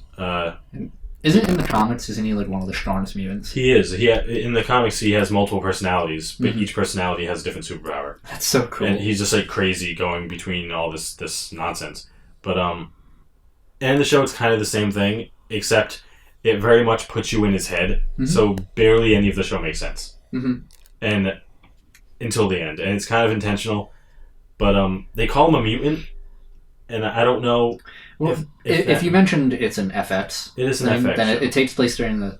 And help me out here on this one, Blade. That's the FX universe. That's with like Marvel. Is that where X-Men is too? Well, all right. So I googled, is Legion connected to the MCU? Okay. And what came up is showrunner Noah Hawley has already told fans not to expect any major X-Men to show up in the Legion TV series. Now, however, we are seeing hints that the Legion series might actually connect to the Marvel Cinematic Universe. And this was in July of 2016. Okay. So I know Marvel did say way back then that they were going to try to reboot the X-Men into the MCU. So maybe this is their they're kind of like setting it up. Yeah. So if it happens, it happens. And that's why they still got a good show. Yeah, and in Legion they haven't mentioned Professor X, even though it's Legion's dad. So I assume they're just going to leave him out. Like, plus, who knows where that fits in this timeline? With Logan coming out, which is a whole thing. But if they're putting it into the MCU, then none of those movies happened. All right, so I that was from July. So I clicked the link that was from January 17th. Yeah. And it says, Legion is not connected to the Marvel Cinematic Universe. In fact, it's not connected to any movie universe. What? Okay. It's just not a smart decision, in my opinion. But what's that from? ibtimes.com. Very good. I don't know if that's... I don't think Marvel would just make a show that's not connected to anything. Maybe DC There's no money would. To be made there. No, DC would. Yeah, because they have. Yeah, but I don't think Marvel would. Marvel wants to kind of consolidate everything, it seems. But either way, it's a cool show. Yeah. I want to watch it. I mean, after I watch the other Marvel series, back when when Infinity Wars 2 comes out, I'll get to it. Yeah. Although, did you hear in an interview with the director for Infinity Wars 2, he was like, Thanos is the main character. Like, he said that in an interview. It's like, fucking better, dude. Shit. Like, no, he's going to be in Avengers 7. He's just going to wait more. It's not going to be like, it's going to be like Ultron comes back and he's like, let me try again. In these next couple Marvel movies before Infinity Wars, they need to show more Thanos. That's what I'm saying. They need Guardians too. Yeah. They said he wasn't going to be in Guardians too. I know. Yeah, that's right. In the new Thor. I assume he's going to be there because it's Ragnarok. Yeah. Shit's going down. Hulk's in fucking gladiator armor. The Planet Hulk armor. Yeah. They have to show him. Because he's so like. Who cares about Loki's Thanos? there? Yeah, that's the thing. Thanos is a really cool villain. They're just not showing him. Probably because they don't have Deadpool. And Deadpool's the one who, like, death loves, and Thanos loves death. Yeah. That's why he made Deadpool. They have a big thing with that. That'd be funny, but... Was there a new Guardians trailer, too? I think there was. Yeah, I didn't see it. I didn't see it either, no. Damn. Wow, you suck, Obi. Did you see it, David? Fuck. I didn't see it. You're a good man. You're a good man. Anything else we've watched? Samurai Jack. Samurai Jack Season 5. Season 5 trailer. So, from what I understand, it's been 50 years, and he hasn't aged? Nope. He had a beard. He had a beard. In the trailer, he's like, I haven't aged. Like, what's wrong with me? Yeah. Also, there's a new villain that isn't Aku. Probably because the whole voice. Aku! Thing I want to go with. Yeah. I hope that peaked. No, it didn't. Oh. She's voiced by I never remember the actress's name. I just know her as Azula from Avatar. Korra. Mm-hmm. No, I'm retarded. The hell, you fucking ingrate. Listen. So I apologize to all you a new villain listeners. there. She's like very similar to Aku. I wonder if it's like a spawn of Aku. Yeah. But he mentions Aku in there, so I don't know what they're gonna do with that. But there's blood, like he's like dragging against the wall, like with an injury, and he's just trailing blood behind him. Mm-hmm. So it's a lot more serious than the past ones. Sounds like the same voice actor for Jack. It's Adult Swim now instead of Toonami. So I know Adult Swim has been streaming the entire series, like in a loop. Yeah. Oh, that's cool. Yeah. And Adult Swim actually, don't they do a stream of like old cartoons all the time? actually. I don't remember. Maybe. I think that's that would explain where they're streaming Samurai Jack 24/7. Yeah. But it looks good. This new season looks really good. The trailer was really good. I agree. Have you seen it, Blake? The trailer? Yeah. Oh, you did? Okay. Blake, so David, you're That's why I asked. That's why I said the 50 years thing. I don't remember mentioning it earlier. Idiot. What a fool. Baka. But I want to see it. I really hope it. I hope it's good. I wonder if they're gonna finish it. Like if they were just like, here's that season done. Like actually end the series. Yeah, that'd be really cool. But I could see them doing that. It's weird. They're not gonna end it with Haku. It's just like 10 episodes. I mean, they might. Yeah. I mean, I'd be kind of okay with that if it's really good, right? Yeah. Like half hour, like 10 episodes. Like if they're gonna end it, they need Haku. Yeah. Oh yeah. You can't just not like. Oh, he's sick. He was defeated by illness. Like he had a heart attack. What? Like Goku. This is War of the Worlds. I mean, I could see them not wanting to put him in the series. Maybe like he fucking well, because of the voice. Yeah. Rip. Maybe get the dude that replaced him on Avatar. Yeah, but they only used him very sparingly. Yeah. Like they knew, which is a shame. But yeah, they did try. They just like take voice clips. Cool. I mean, I'm sure there's a voice clip that's like, I am Haku. You know. Nope. They have to make it difficult. Maybe they can digitally recreate them. So, anybody else have shows that they watch? I watched one show. Oh, so we're moving away from, conventional TV. I watched an anime. Wow, you fucking weeb. What'd you watch? Yeah. What do you mean? You never watch Konosubarashi Sekai no Shukufuku wo? Well, I know you're looking at your phone, so you had to look up the title. I didn't know the full title. What is the show? So, this is an anime. I haven't watched an anime in a long time. It's very good. This is season 2 of the show, so it's only about like 5 episodes out as of today. Mm-hmm. It's basically about this guy who's like he's like a shut-in NEET. Yeah. NEETs who don't know, there's like shut-in trash in Japan who like don't do anything or contribute to society and whatever. Mm-hmm. And he goes up to the store and he goes up to get like a game. I'm getting my animes mixed up. And he comes back and he gets hit by like a truck. He tries to save a girl from like getting hit by a truck and he dies. So it's Yu Yu Hakusho. Kind of. Okay. But he meets a goddess. Yu Yu Hakusho kind of. Who's just like. Does she have a broom? No. Okay. She's it's really fun. She has blue hair. It's really funny because she's like, oh, you didn't have to die. She wasn't going to get hit anyway. That's when you know the show's a comedy. Mm-hmm. It's really funny. The show's hilarious. She gives this goddess named Aqua, gives him the option. It's like, oh, I can reincarnate you in this world where and you can bring one thing with you, like this magical sword that's like super powerful, or like this book of spells or something like that. And they end up like getting into like a little fight at the end, and he's like, I want to bring you.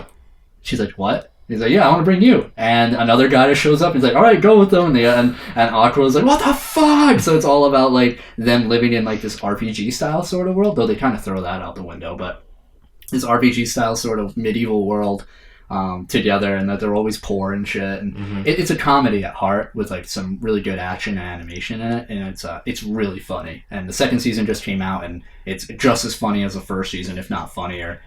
They end up meeting, wacky characters along the way. And they like make fun of like anime tropes all the time, which is really cool. I recommend it. The animation's really funny, or really good. Sub, I assume. Yeah, it's sub. I don't know if there's a dub of the first season. There might be. Fact check. Honestly, I think comedy anime are kind of my favorite right now. I haven't seen a really good like serious anime that hasn't been like too tropey in a long time. There are a lot out there, honestly. Yeah. I know, because you kind of fell off you used to be big on the anime bandwagon, but I think you fell off. It's the tropes, man. Because every time I watch anime now, I'm like, I've seen this before, like 10 times. No, I agree. Tropes are like just make or break in anime. It's really bad, but I agree. This one makes fun of the tropes, which is nice. But there are a lot of really good anime out there that just break tropes in general. Like, there's some animes that are just so like they just feel real. It's like there's a lot of care put into them, and it doesn't feel like it was just like, look, the guy fell on her boobs and they don't realize it. Fan service. Well, let's be real. The greatest anime of all time, Full Metal Alchemist Brotherhood. Confirmed. Yeah. I agree. Good stuff. So good. One of the best. It's my number one. Yeah. Cowboy Bebop. Cowboy Bebop is obviously positive.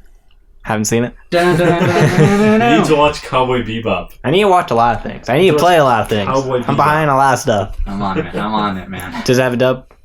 Cowboy Bebop? No. Oh, that. Oh, I couldn't find it, so okay. I don't think it does. All right. It's not really like. Well, I was gonna say it's not really big, but it is pretty big. But I guess not big enough for a dub yet. I know this because the second season. Oh, let me look into the first season. Actually, I'm fact checking. Fill time, guys. All right. Yeah. There's a lot of anime.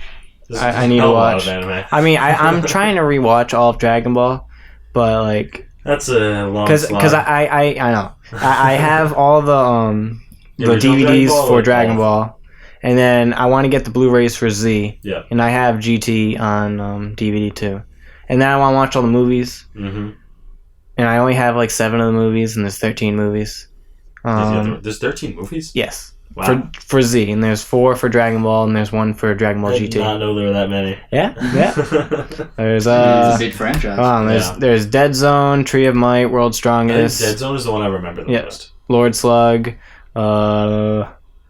Return of Cooler's Revenge, and Super Android 13, Broly, Bio Broly, Broly Second Coming, Wrath of the Dragon, Fusion Reborn.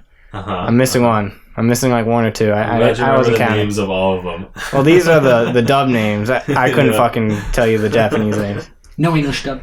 No English dub? No. All right. Honestly, it wouldn't be as funny. Just like a lot of their comedy is in the Japanese language. And it probably wouldn't translate well. Yeah. Well, a lot of it's like their presentation, so like it just plays a large role. Because like Japanese voice actors can just be a lot louder than English ones, and it works out really well. Reminds me of Nichijou. A lot of the comedy in that were very like Japanese culture based and wouldn't really translate well, but it was hilarious in the sub. Yeah. Oh yeah. I agree. That's what a lot of anime is like, comedy ones. Yeah.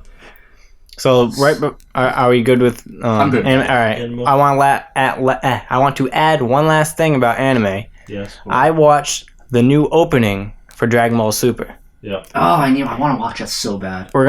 I know. I'm gonna have you watch it after we record here. Oh, it is awesome. Oh, it nice. is so good. I heard it was alright by someone, but like I'm glad to hear from you that it's awesome. I really enjoyed it. I like it better than the first opening. Yeah, the first one's alright. Yeah, but like the animation is like and then there's like there's this scene. I don't want to spoil it. Don't spoil it. All right. I'll watch it after. I just want to say one thing. Okay. Do you want to plug my ears? Or? He's back, baby. Yo. He's back, baby. I know exactly what you're talking about. Piccolo. Krillin, no. But yeah, get excited. So you want to hop into the news? Yeah, let's hop into the news. All right, so 40 minutes left. Yeah, this is a major story. So yeah, let's talk about this. All right, so this was a major story last week. Mm-hmm. Like I think Kotaku broke this on the 1st, and it's currently fucking 10th. Yeah, this is February 10th. So I didn't bring it up last week, mostly because I wanted to see if there was going to be more developments. Yeah, there was not. But personally, to me, for this news story, it's kind of seemed like people probably overreacting. But then we talked to a few people who worked at GameStop. And yeah. So go ahead, talk about the story. All right. So I'm gonna lay down the groundwork. So this is about GameStop. Everyone loves GameStop, right? So all right. So GameStop has this new policy. Yeah, that's the word I'm looking for. Policy called Circle of Life, and unfortunately, it's not Lion King related. So that would be way better. So Kotaku had this article about this new policy, and the headline was "New GameStop program leads employees to lie to customers." Off the bat, that's pretty heavy. Yeah. That's a circle. All right, so I'm gonna give you the lowdown. And then, all right, so the Circle of Life is the policy. It started late last year, and it ramped up in early 2017. I mean, it's currently early 2017. Yeah, 2017. So I assume last month. All right, so each GameStop store has a different percentage quota for 4 things. 1 being pre-orders, 2 reward card subscription, 3 used game sales, and 4 game trade-ins. So pre-order and reward card subscriptions are based on the number of transactions. But used game sales and trade-ins are based on the total dollar value transactions. So if the store quota for used game sales is 30% and the store sells like $1,000 worth of merchandise, GameStop expects at least 300 of that merchandise to be pre-owned. Jeez. Yeah. So, it's a bit ridiculous. So buying a brand new game will knock down all 4 percentages. Wow. So the more new games an employee sells, the more used games they'll have to sell to make up for it. So according to sales people speaking to Kotaku and elsewhere on the internet, GameStop is incentivized. What code? Incentivized. Yeah, incentive. Yeah. Yes. Can't say that word. Incentivized. Add the ing at the end. Incentivizing. Yes. Employees to stop people from buying new games and hardware. The company has allegedly threatened to fire people who don't hit these quotas. Employees have been telling people they don't have new systems in stock, so they don't have to take like a $300, $400 hit on their quotas. And then the customer will buy a used one. Yeah. And then it'll get money towards their quota. Yeah. So if a store is hitting their quality of life target, but one salesperson is not, he or she may face punishment or even lose their job. What would the punishment be? So here's flogging. I have a little more to add. So that was like the main gist of the first article, and then a couple days later there was an update. Like there was a new update article, and nearly 100 current and former employees contacted Kotaku. Some said they would never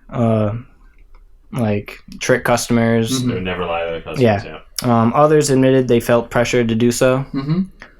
But like the general consensus is that like the quality of life Circle of Life policy is like making their jobs miserable. And I assume if they're working at GameStop, they're already pretty miserable. Yeah.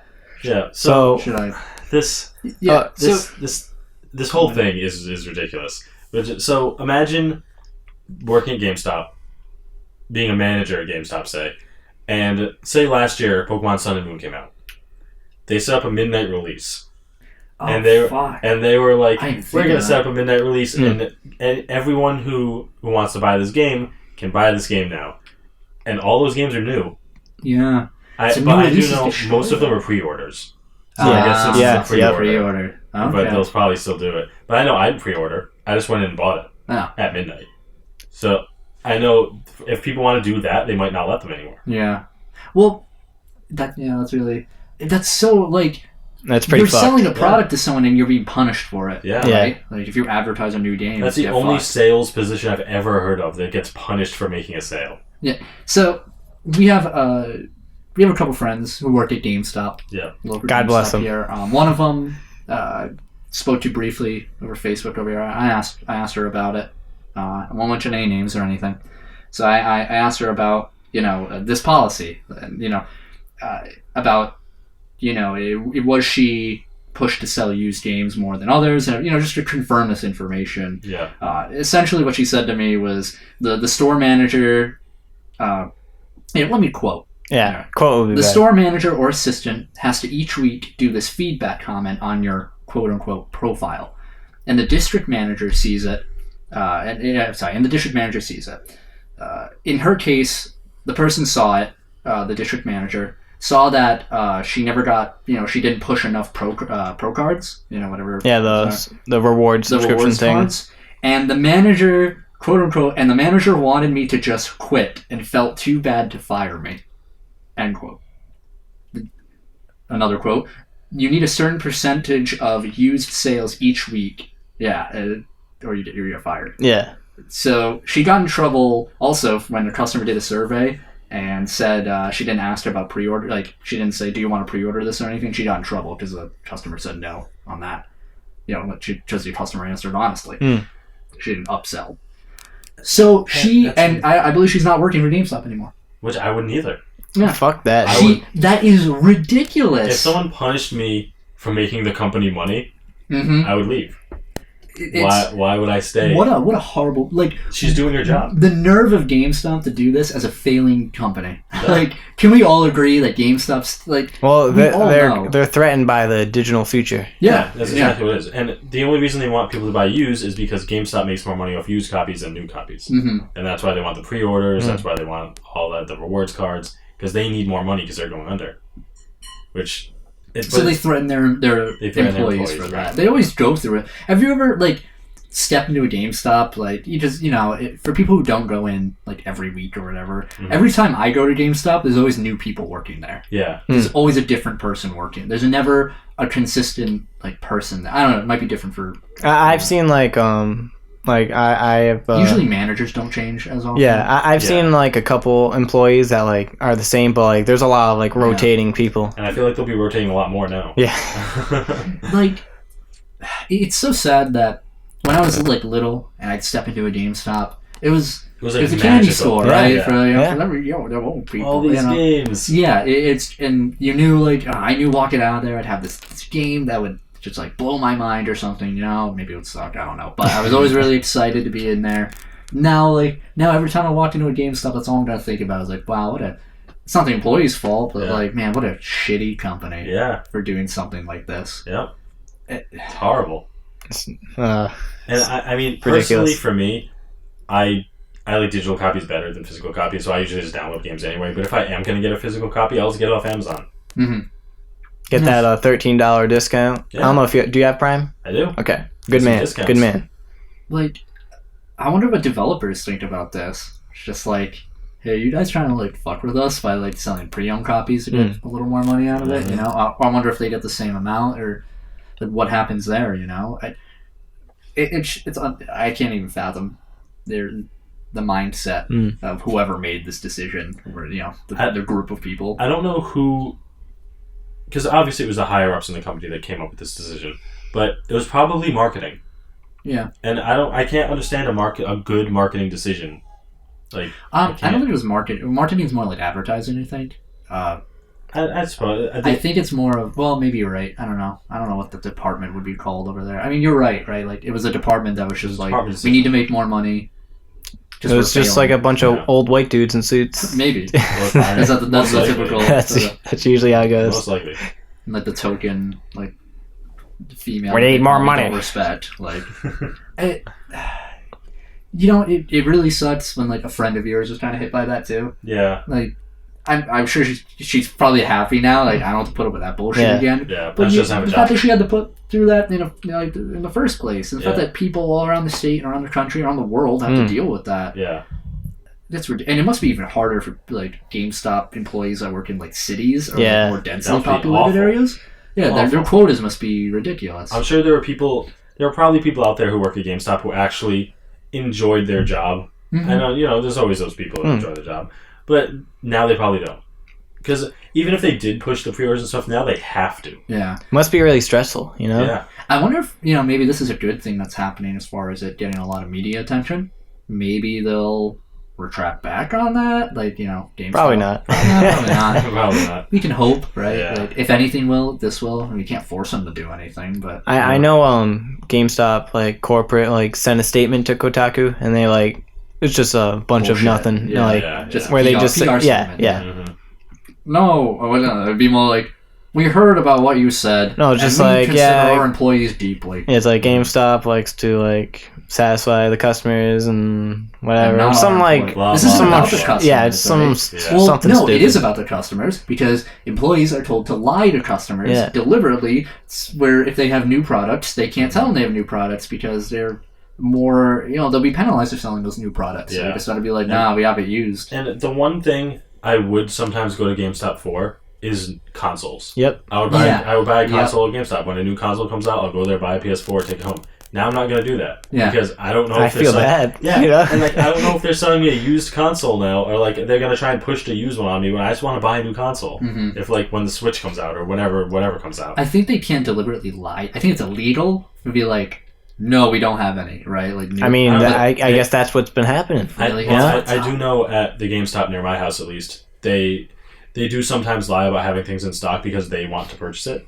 Like, I know sometimes... Oh, I know that. Yeah, if, like, an Amiibo's out, there's only one there, and one of the employees is like, I'm going to buy that after I get out of work, they'll just put it under the shelf and be like, we don't have it in stock. It's fucked up. And so, I wouldn't doubt that... That's probably where my Lucina came from, honestly.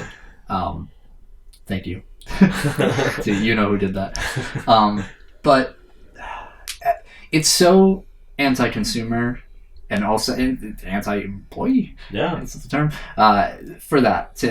You're just promoting these sort of lies. You're focusing on like a mindset that is not ideal for the consumer or the employee's mental health, right? It's like, what more can I say about? Yeah. And now, if you work there, you have to ask, do you want to sign up for this card? Do you want to buy a used game? Do you want to pre-order a game? Do you want to do all? Well, you get upsold. Do you want to trade a game? I hate getting upsold. It happens everywhere. And if they don't ask all those questions, they have a risk of being fired. Because I know, like, I used to always, like, I always have a bunch of receipts, and, like, I want to get, like, the they're like, oh, do the survey, and you get entered into this fucking $500. Yeah. I've done tons and tons of receipts, and, like, I obviously never won. But, like, I haven't done it. Like, I haven't been to GameStop in, like, a little bit. So these were all before, like, this policy allegedly has been implemented. Yeah. See? We got you. I can't think of words today. This is why we work as a trio. Yeah. And, like, I would fill out the surveys. I would have it all down. Like, I click this one, click this, with, have all the options so it would be as quick as possible. But I wouldn't, because if you said, did they, like, offer you to, pre-own a game, you would click it, and then they bring you to a new window and say, what game? And I never want to do that. Yeah. So I'd always say no. Fuck. You've got so many people fired, dude. But this was before this. Yeah. So was it, Blake? I mean, I hope.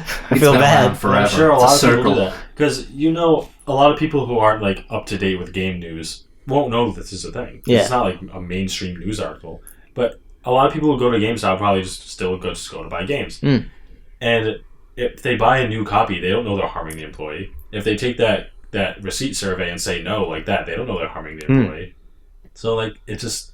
You also have a lot of people, like older people who... GameStop's the easiest place for them to, like, buy games for, like, their grandchildren or something, right? What game has guns? Nobody asked that. You'd be surprised.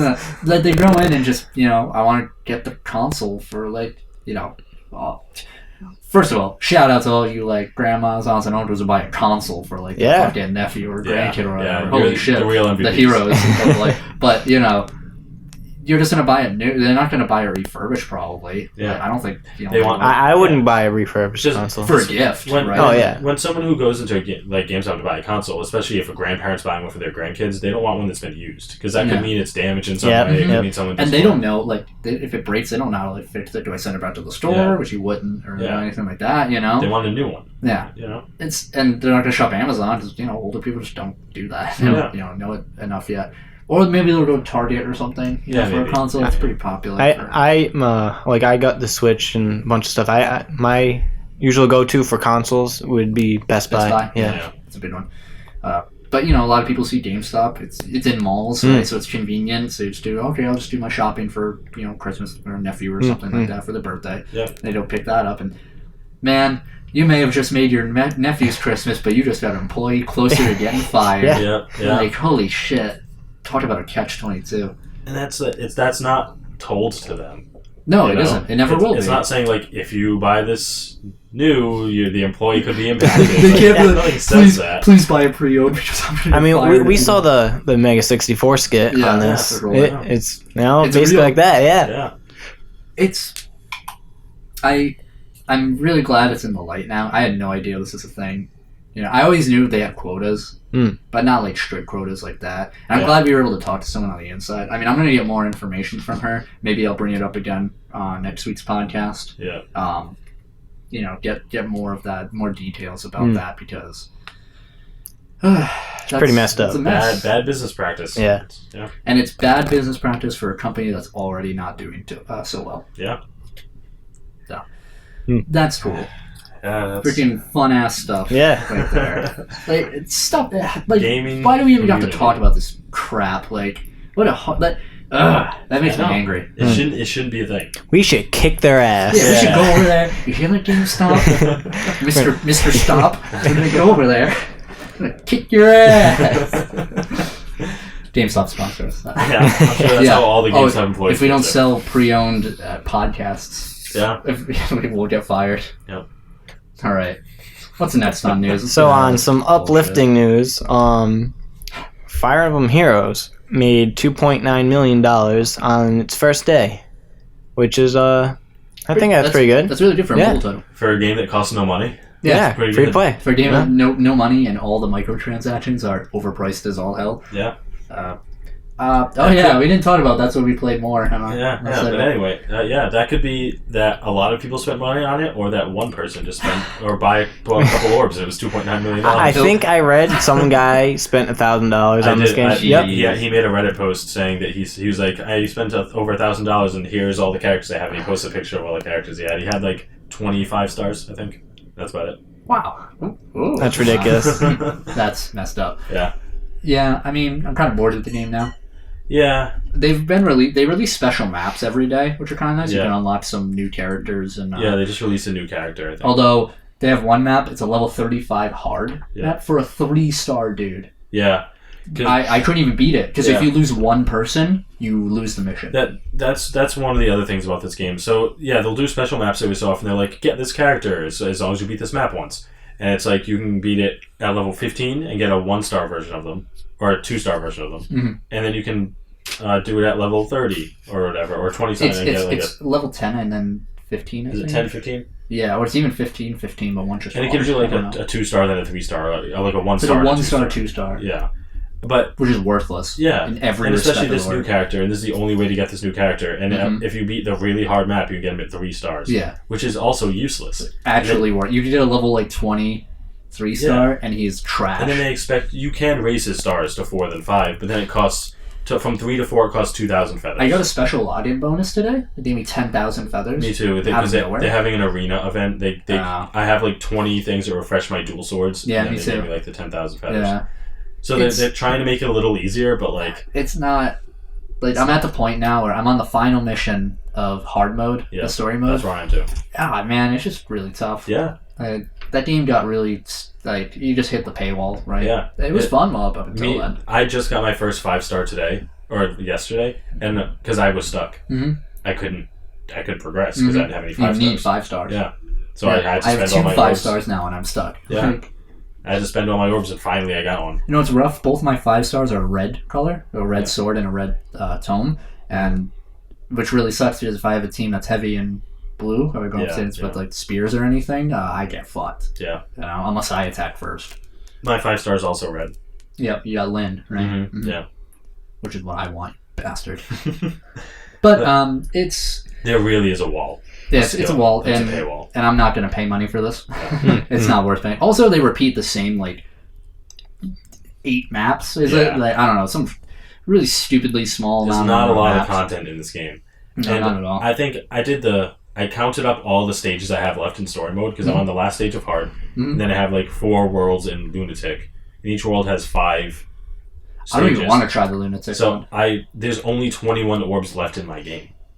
Yeah, exactly. Yeah, there's a limited amount of orbs. Because you get 1 orb per first time you beat a story level, and I have 21 story levels left, so I have 21 orbs left, and that's all the orbs I'll ever get. Well, yeah, that's how it is in a lot of mobile games. You also get the login, but you always get 2 orbs every day. Good luck with that. It costs 20 orbs to get an efficient summoning session off. A random. So every 10 days of logging, you can summon efficiently, which is dumb. Very dumb. Mobile games, you have to keep giving stuff. You have to make it easy. Every single day I play this game, I want something. Which is fine if the core gameplay loop was fun. Yeah. If it gave you what you want, it gave you something in return. If I could effectively get 1 summon per day. Yeah. Even if it ended up being a 3-star or something I would never use. If I got 1 summon per day, I would keep playing this game, but as of right now, I'm probably going to stop. Log in, do your summon. Then I'd be more compelled to do a mission or whatever. Yeah. A lot of games do that, like a free summon. A free daily summon or whatever. But maybe they'll do it. They won't. But they won't. They made too much money already. So Heroes kind of fell off. I'll still play it every now and then, but I'll play on the toilet. There you go. Yep. So hold on. What? Let's talk about something serious here. Yeah. Oh, my pants? Oh, yeah. All right. So Blake got a new pair of pants. All right, so I got picked. Big story of it. I got picked up from work from my girlfriend. She just hands me this package. She's like, "Open it." I'm like, "Oh man, what did I get?" And she bought me a pair of pants, and they're American Eagle pants, just jean pants, you know. And they're like, these are the best pants I ever wore in my life. They're like stretchy, but they're jeans. Yeah, let me feel it. All right, Kobe, lean over. Damn, it's oh my god! And you might be thinking, stretchy jeans, that's just like jeggings or something. No. It's not. No, these are jeans. I can confirm jeans. that Blake is wearing jeggings right now. no, please. These are denim jeans, but they're stretchy. They're really nice. They're really comfortable, too. After seeing that, I'm going to go get a pair of jeans. Dude. From American Eagle sponsors. I'm going to as well. I recommend it. They're really good. Sponsor. If they don't reach their... Oh, wait, do I have to buy them pre-owned? Yes, pre-owned pants. Or they don't reach their quota. They're going to be like, would you like these pre-owned? And I'll just be like, will you lose your job? I'll do it for them. So thank you, Ashley. I love you very much. All right. So on to some more Fire Emblem stuff. So during the Fire Emblem Direct that showed off heroes and echoes and stuff, there was like choose your legends, and like you could go online and vote for your favorite heroes and heroines. So here's the top 3 of each heroine and hero. So hero, we have number 1, Ike. Yeah. Good choice. We like Ike. We like Ike. We like Ike. Come on, Kobe. Oh, I did it once. You did it once. Right, we did it like 3 times. All right, 3 times. 3 times. Sorry. We like Ike. We like Ike. We like Ike. All right, we did it. There we go. So second, sounds like chance. Second was our boy, Roy. Roy's our boy. Roy's our boy. Roy's our boy. Done. And 3 was Hector. I don't know who Hector is. I got nothing. Down with Hector. Down with Hector. Hold on, Hector's cool. For the heroines, we have cool. He's from the Sacred Stone. Yeah, Sacred Stones. Yeah. Yeah. Sorry. Anyways, had to fit that in. So for the heroines, we have Lynn as number 1. Yeah. Number 2 is Lucina or Lucina. Bae. And 3 is Tharja. Yeah. Yeah, it's all because of all the Rule 34. Especially the Rule 34. And in last place with 17 votes, it's like place like fucking 700 and something. Yep. We have Glade from Fire Emblem Thoracia 776. Now, when I think Glade, all I think of are the plugins that smell better. And I had to look up Glade from Fire Emblem because none of us had any idea who he was. And he's just like plain dude on a horse. His horse looks boring. He's just normal dude on a horse. Glade. I hope he's the most popular. Like he just rises up now as like mediocrity. I hope. He's like, what's the Street Fighter guy's name? He's really There's a lot of them. No, you know that guy. You know the Joe character from Street Fighter. Dan, yeah. He's the Dan of Fire Emblem. Yeah. Glade. Some other Fire Emblem news, which I did not mention earlier to Kobe and David. So in Japan, so far, there's the new Fire Emblem coming out in a couple months, Echoes. Yeah.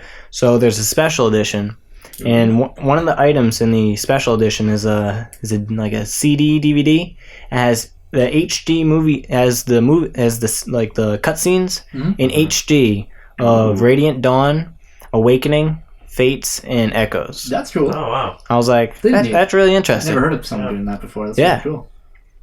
So I thought that was cool. That is cool. Yeah. Nice. So any prices on that or anything? No. Okay. I mean, I saw yen and I didn't feel like translating it. Very good. Or converting it, I should say. It's pretty easy to translate. Just cut off the last 2 digits. Is it? Yeah, pretty much. Roughly. Economics with Keep Tappin X. Like 3,000 yen's, roughly $30. Oh, okay. Well, you heard it. There you go. All right, so we got to talk about Bomberman. Oh, yeah. So, Konami. Konami, why? Of course it's Konami. Konami. Just go back to your pachinko machines.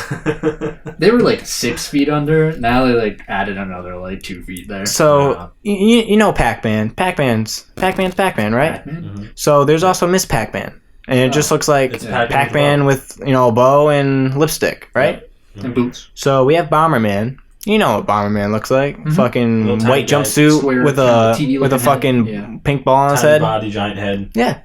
Like he looks like a pop figure. Yeah. But, that's actually a good. Yeah. They should probably make a pop of Bomber. Probably should. So now there's Bomber Girl. And you think, oh, it's just fucking Bomberman with lipstick or a fucking bow or something. Oh, no, this is a fucking anime-ass character with big-ass boobs, ripped clothes, in like a it's exotic very, the term position. Is like ecchi, I believe. Yes. Yeah. It's when it's like, it's hyper-sexualized. Yes. Kept legal enough to where they can still, like, advertise it. Yeah. It reminds me of an anime, Is It Wrong to Pick Up Girls in Dungeons? Yeah. You know the girl? Hestia. Yeah. That, like, legit, that is what it reminds me of. This one is even more sexualized than her. Like, just because of the ripped clothing, right? Yeah. Everybody looked that up.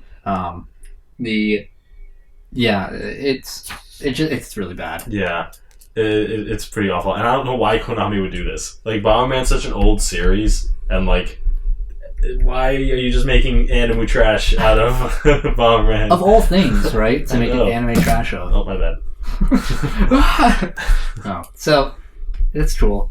Go ahead, Konami. Just ruin more shit. I mean, it's not like Bomberman's really a popular brand anymore. Yeah.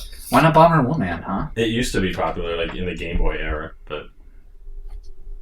Yeah. All right. I agree. Yeah, so Bomber Girl. Lame. Get hype. No. All right, so did you guys hear about that Kingdom Hearts cartoon that got canned? Man, this podcast cannot get away. No, we love Kingdom Hearts. What's Kingdom Hearts? Sponsor us.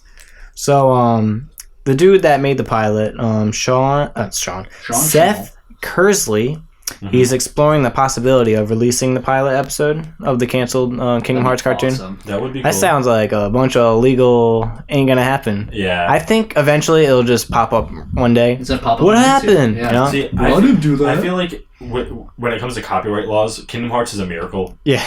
Yeah. They had to get the laws for every movie, and I know that's pretty much just the laws from Disney, but, like, to make a cartoon out of it, they need to get the rights from Square and from Disney and from whatever movies they want to use, and the voice acting, and I can see why it got canceled. Yeah. They have an easier time going through Nintendo to use their because at least they don't need a huge cast of celebrity voice actors. Yeah. Would you watch it if the pilot came out? I'd watch it. Oh yeah. Yeah. That'd be even if it was just like rad. storyboard like style looking stuff, I'd watch that. Like there's screenshots where you can see the storyboard and stuff. I'll show you after this. Yeah. So in other Kingdom Hearts news, there's a limited edition for Kingdom Hearts HD 1.5 plus 2.5 remix. Ooh. And guess what, guys? Contains a pin. Get hype. Yeah. It's actually exclusive to the Square Enix store. So you gonna get it? No. Nope. I already own 1.5 and 2.5. Are you actually not gonna get it for the PS4, like the whole bundle? Yeah. I already Not like the limited edition. I mean, like, 60 frames per second. I'll get it one day, definitely. Maybe if it's cheap. But it's $40. There's no extra content, right? No. It's just the games. Yeah. Well, 6 frames, and I think there might be better textures. Yeah. But, I think that's tough. That's tough sell. I think. Listen, $40 for like 12,000 games, and like how do you own the game? 60 frames per second. If you're somebody. If you, for one thing, if you've stood through this podcast and never played Kingdom Hearts, I'm sorry. You gotta sit through that. But this is honestly like the definitive beginners, or not beginners, but like if you want to get into Kingdom Hearts. Yeah, if you have never played Kingdom Hearts, this package is like the best. It's $40, and you're getting every game that's come out, whether in some format. You're getting, for one thing, the main titles. You're getting the final mix version, so that's like the definitive title there. Yeah, and then you're getting like the movie versions of. In between games you might not want to play. So my friend Marcus, he messaged me a week ago after 2.8 came out. Yeah, shout out to Marcus. He was like, "Yeah, I just bought 2.8." I was like, "Oh, cool." He's like, "But I only played 1." Yeah, right. I was like, "All right, I wouldn't even bother playing 2.8. You're gonna have to buy 1.5 plus 2.5." He's not gonna know anything. Yeah, and he was like, "Yeah, I have to wait, don't I?" I'm like, Just like 2 months. He's like, damn. It's worth it, man. It's worth it. Yeah. At least you didn't buy, I bought 2.5, and then you have to spend a whole nother, however much money on 1.5. Nah, just get the other group. Yeah. It's really cool of them to do that, though. Because, it's a big series. It's like trying to get into Star Trek now, right? Like, where the hell do you start? Like with Kingdom Hearts, it's like, here you go. Yeah. On a disc. I think for me, it's just kind of like, I 100%ed 1.5 and 2.5, and now I don't want to have to do it again. I can see that, Yeah. Yeah, I'd like to have it just because I don't have all the copies of the games anymore. You know what I mean? I've moved a bunch. Like, I don't have the PSP anymore to play Birth by Sleep, stuff like that. Wasn't that like lost in fucking time somewhere? I have no idea what happened to the PSP. It wasn't it like the Star Wars edition? I thought I was gonna find it when I moved like into my apartment now because I detoxed my entire belongings. Yeah, didn't find it. Don't know whatever happened to that. It's a shame. Yeah, that's weird. It's messed it has up. to be somewhere. Maybe I lost it somewhere. Maybe it's Maybelline. Anyway. So, some other news. Yeah. I guess according to reports, Nintendo Switch pre-orders have been canceled by GameStop and Target. Not like all of them, just like we're canceling all of them. But like due to stock shortages, but they both deny it. But after hearing this GameStop stuff, I could see like employees going into the system like delete that pre-order. Yeah. Although pre-orders go towards the Circle of Life thing. So maybe not. So yeah. That's it, done. Next. It's espionage. Corporate espionage. That's interesting though. Yeah. I wonder if they just fucked up. They probably fucked up. I think they fucked up. Yeah. They were just like, man, we can't wait to ship all these units. And Nintendo's like, here are the final amount of units. Here's 6. Yeah. Oh shit. You looked at your note. Yeah. Like you looked at your notes when you were like, oh shit. So I was like, oh my god, what happened? Is there really bad news coming up? What's the bad news? Destiny's getting a sequel this year. No! I know, terrible. Blake, you peaked at one point. What was that? Anyway, we'll have to review the tape. I was never a big Destiny fan, so yeah. So you're not hyped? Not my cup of tea. You're not hyped? There's a lot of people who are probably super hyped for this. Oh yeah. There's a big streaming community for that, and that's cool. That's cool for them. I know some people who are really into Destiny too. So me too. I never played it. Console FPS is not a thing I do. Listen, if you have fun playing it, it's not my cup of tea. Yeah, but definitely. Cool. The only thing that's weird to me is Destiny's kind of an MMO. Yeah. And making a sequel to an MMO is kind of weird. It's a very foreign concept. Could have made an expansion that buffs the graphics or whatever. It's Guild Wars. Guild Wars? Sequel? Guild Wars 2, yeah. Yeah, Guild Wars 2. But that was a huge Final gap Fantasy. in time. Oh, yeah. That's true. Yeah. Speaking of which, I've been really wanting to play Final Fantasy 15 get on again. it. 14, you mean? 14, yeah. Get to it. Get on it, I'll play with you. I'm 7 levels away from getting a Dragoon. Get on it, I'll play with you. Don't do that. I have so many things I need to do. I smell peanut butter. Do you smell peanut butter? Yeah. She probably made something upstairs. My roommate. All right. Also, no appearance from the cat today. Yeah. Well, there's still time. He could run out at any moment. All right. So some other news. South Park, The Fractured But Whole, is now slated for sometime between April 2017 and March 2018. So I assume that that fiscal year. Hopefully this will be as good as The Stick of Truth. Yeah. I'll wait as long as I need to. Stick of Truth is good. It'll probably be at the Ubisoft E3 presser, and we'll get a release date. This is the year of Final Fantasy, not Final Fantasy, Fire Emblem, or that style of game, because that game, Fractured But Whole, is going to be in the same style of that tactical RPG. Yeah.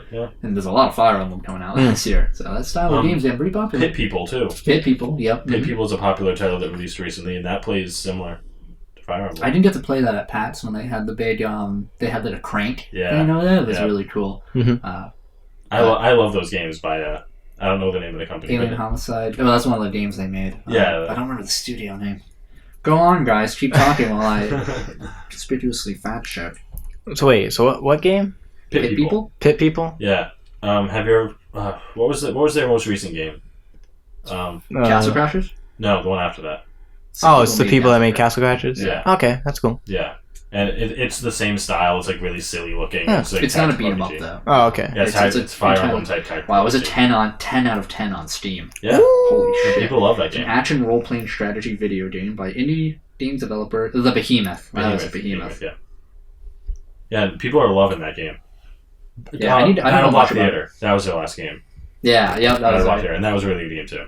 They make good games. They're good. They have a style and they know how to stick to it. And they make a lot of varied games. Mm-hmm. But anyway, I agree. You don't know nothing. All right. So E3, which is everyone knows what E3 is. Do they? the Electronic Entertainment Expo E3.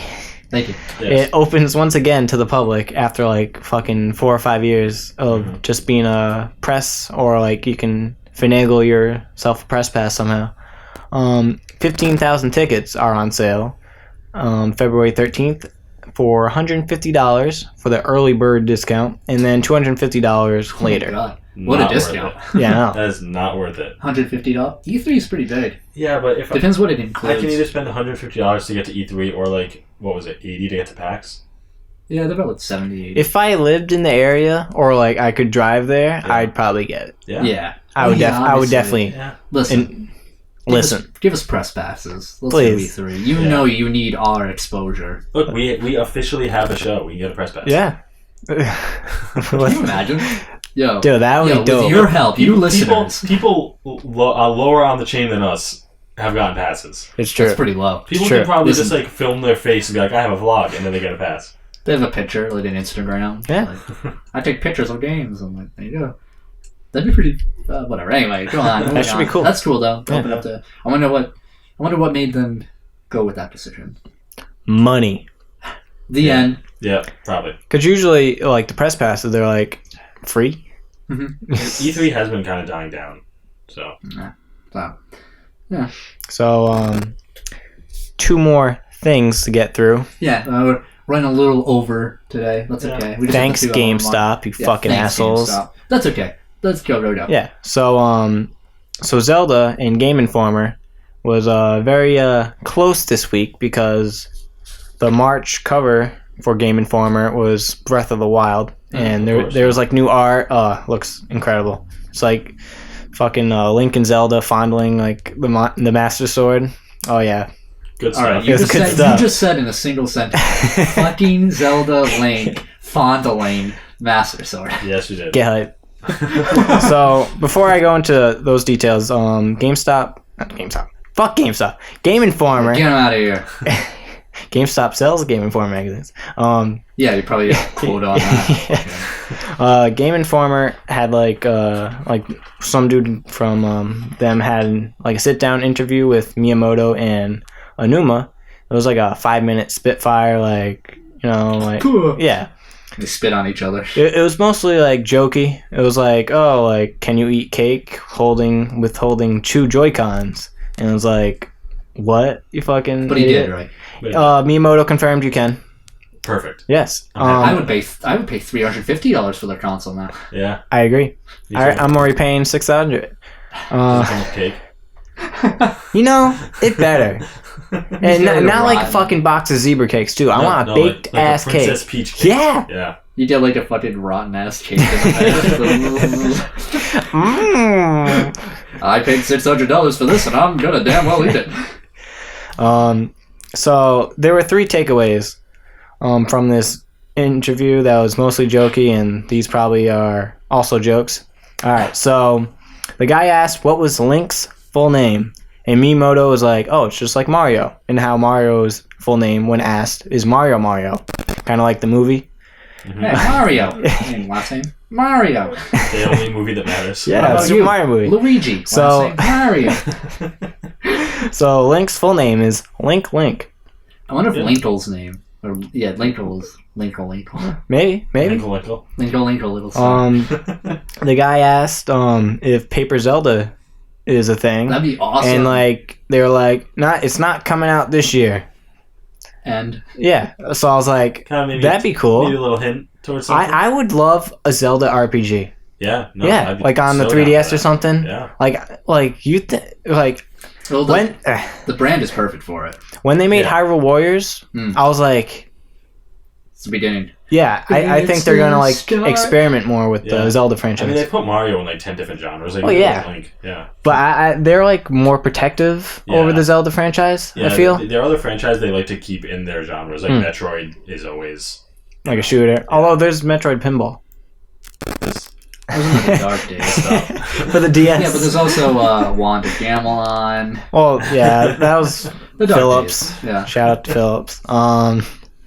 So I'd be down with the Paper Zelda. Maybe if Intelligent Systems didn't make it. Yeah. Yeah. Please. I'd be down. Please don't make that. Although, to be fair, I haven't played Color Splash. I hear it's better than... I hear it's better, but I also hear it's still all toads as NPCs. Yeah, but this time they have, like, glasses and scarves. Whoa. And they're not just fucking plain-ass toads. Glasses. And Mario and Luigi Superstars are... and one toad's like, my wife left me. It's like I've seen like screenshots of like Color Splash, and it's really funny. My wife left. My wife left. Like you're facing like a line of toads, and like at one after another they just say a random quote in like a random text box, and one's like, my wife left me, and you just have to kill him. Well, not like murder, but like you just have to beat him. Yeah. So I have to invest in Color Splash, but my bad. But also the last point of contention is that Onuma said that Breath of the Wild takes place after Ocarina of Time. For all you timeline fanatics, right. Which is all like... But that was kind of known though. Yeah, because Ganon's in the game. Yeah. So like it would have to, because Ganon's the first part too. Yeah. I think they did, but like this is like Is it after Majora's Mask? All he said was Ocarina of Time. You know, when it splits into fucking 3 things, and all that fun stuff. BS.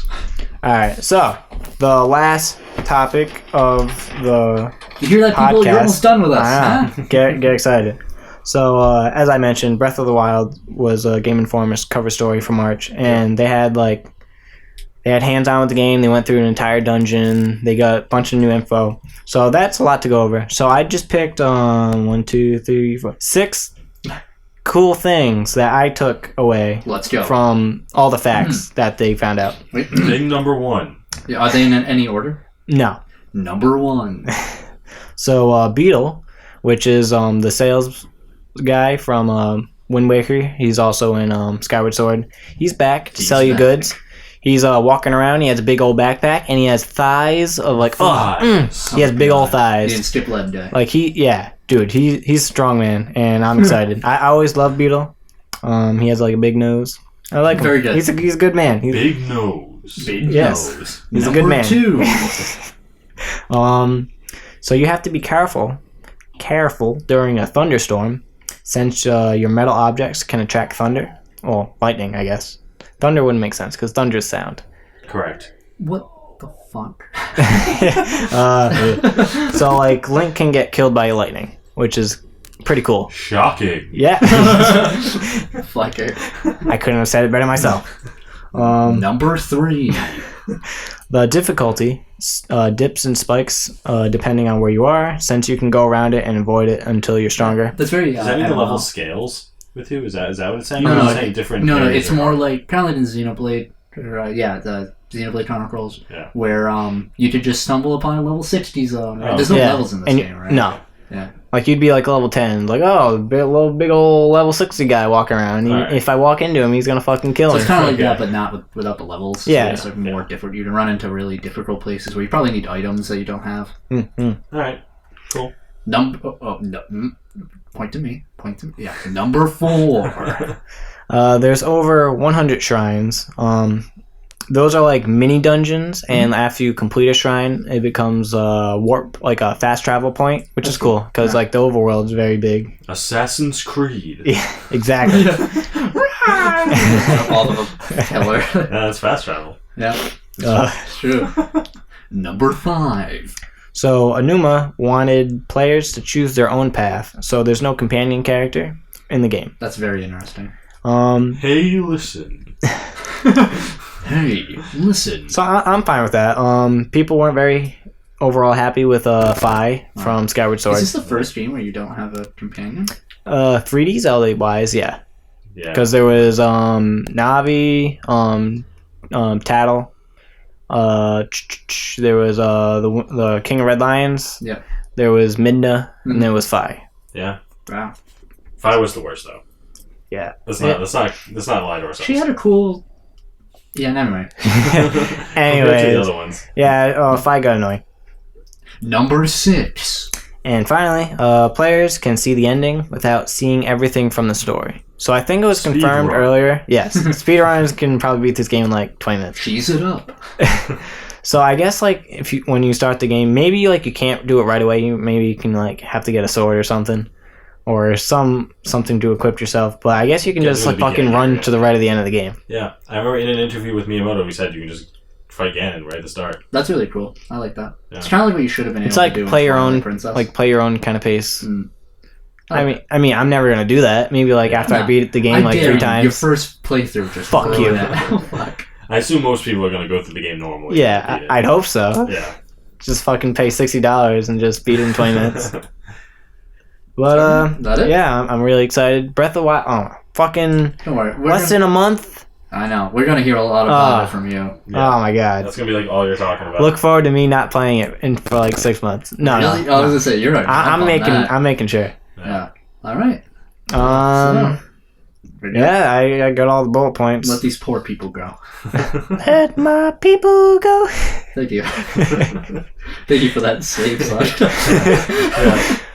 Okay, so thank you guys so much for joining us on episode 6 of Keep Tappin X Podcast, and we hope you enjoyed. Ran a little longer. That's okay. I'll lay out like that's fine. Wait until our E3 episode. Yeah, be like 5 hours. Yeah, good idea.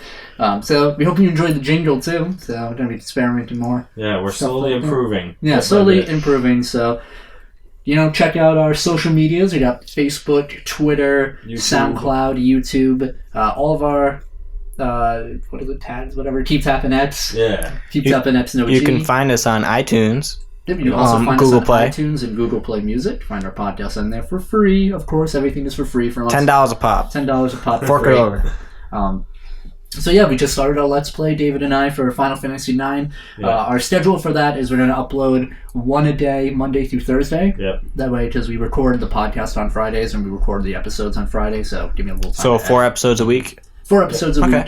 Hopefully we'll do some extra, different side things with Blake. We can all do some group Let's Play kind of things, smaller episodes. We can sprinkle those in every now and then. Mm-hmm. So, but I'm only one man. I can only edit so much. Yeah. So we got 4 episodes of the Let's Play on YouTube right now. So. Yeah, so that's good. So we hope you guys enjoy. Spread the word. Give us likes, comments, favorites, subscribe, whatever. Support us on Patreon. Yeah, rate our stuff, iTunes, whatever. Comment just like random crap. Just so you could be like, hey, zebras, and we'll be like, yeah. Yeah, zebras are cool. Yeah. Also, that's how we know you listen to the entire thing. Also, you might start believing we have a Patreon because Blake can say it. We don't. We do not. We don't. Patreon. Or no. Yeah, anyway. Have a good night, guys. See you later. Thank you. Thanks for listening.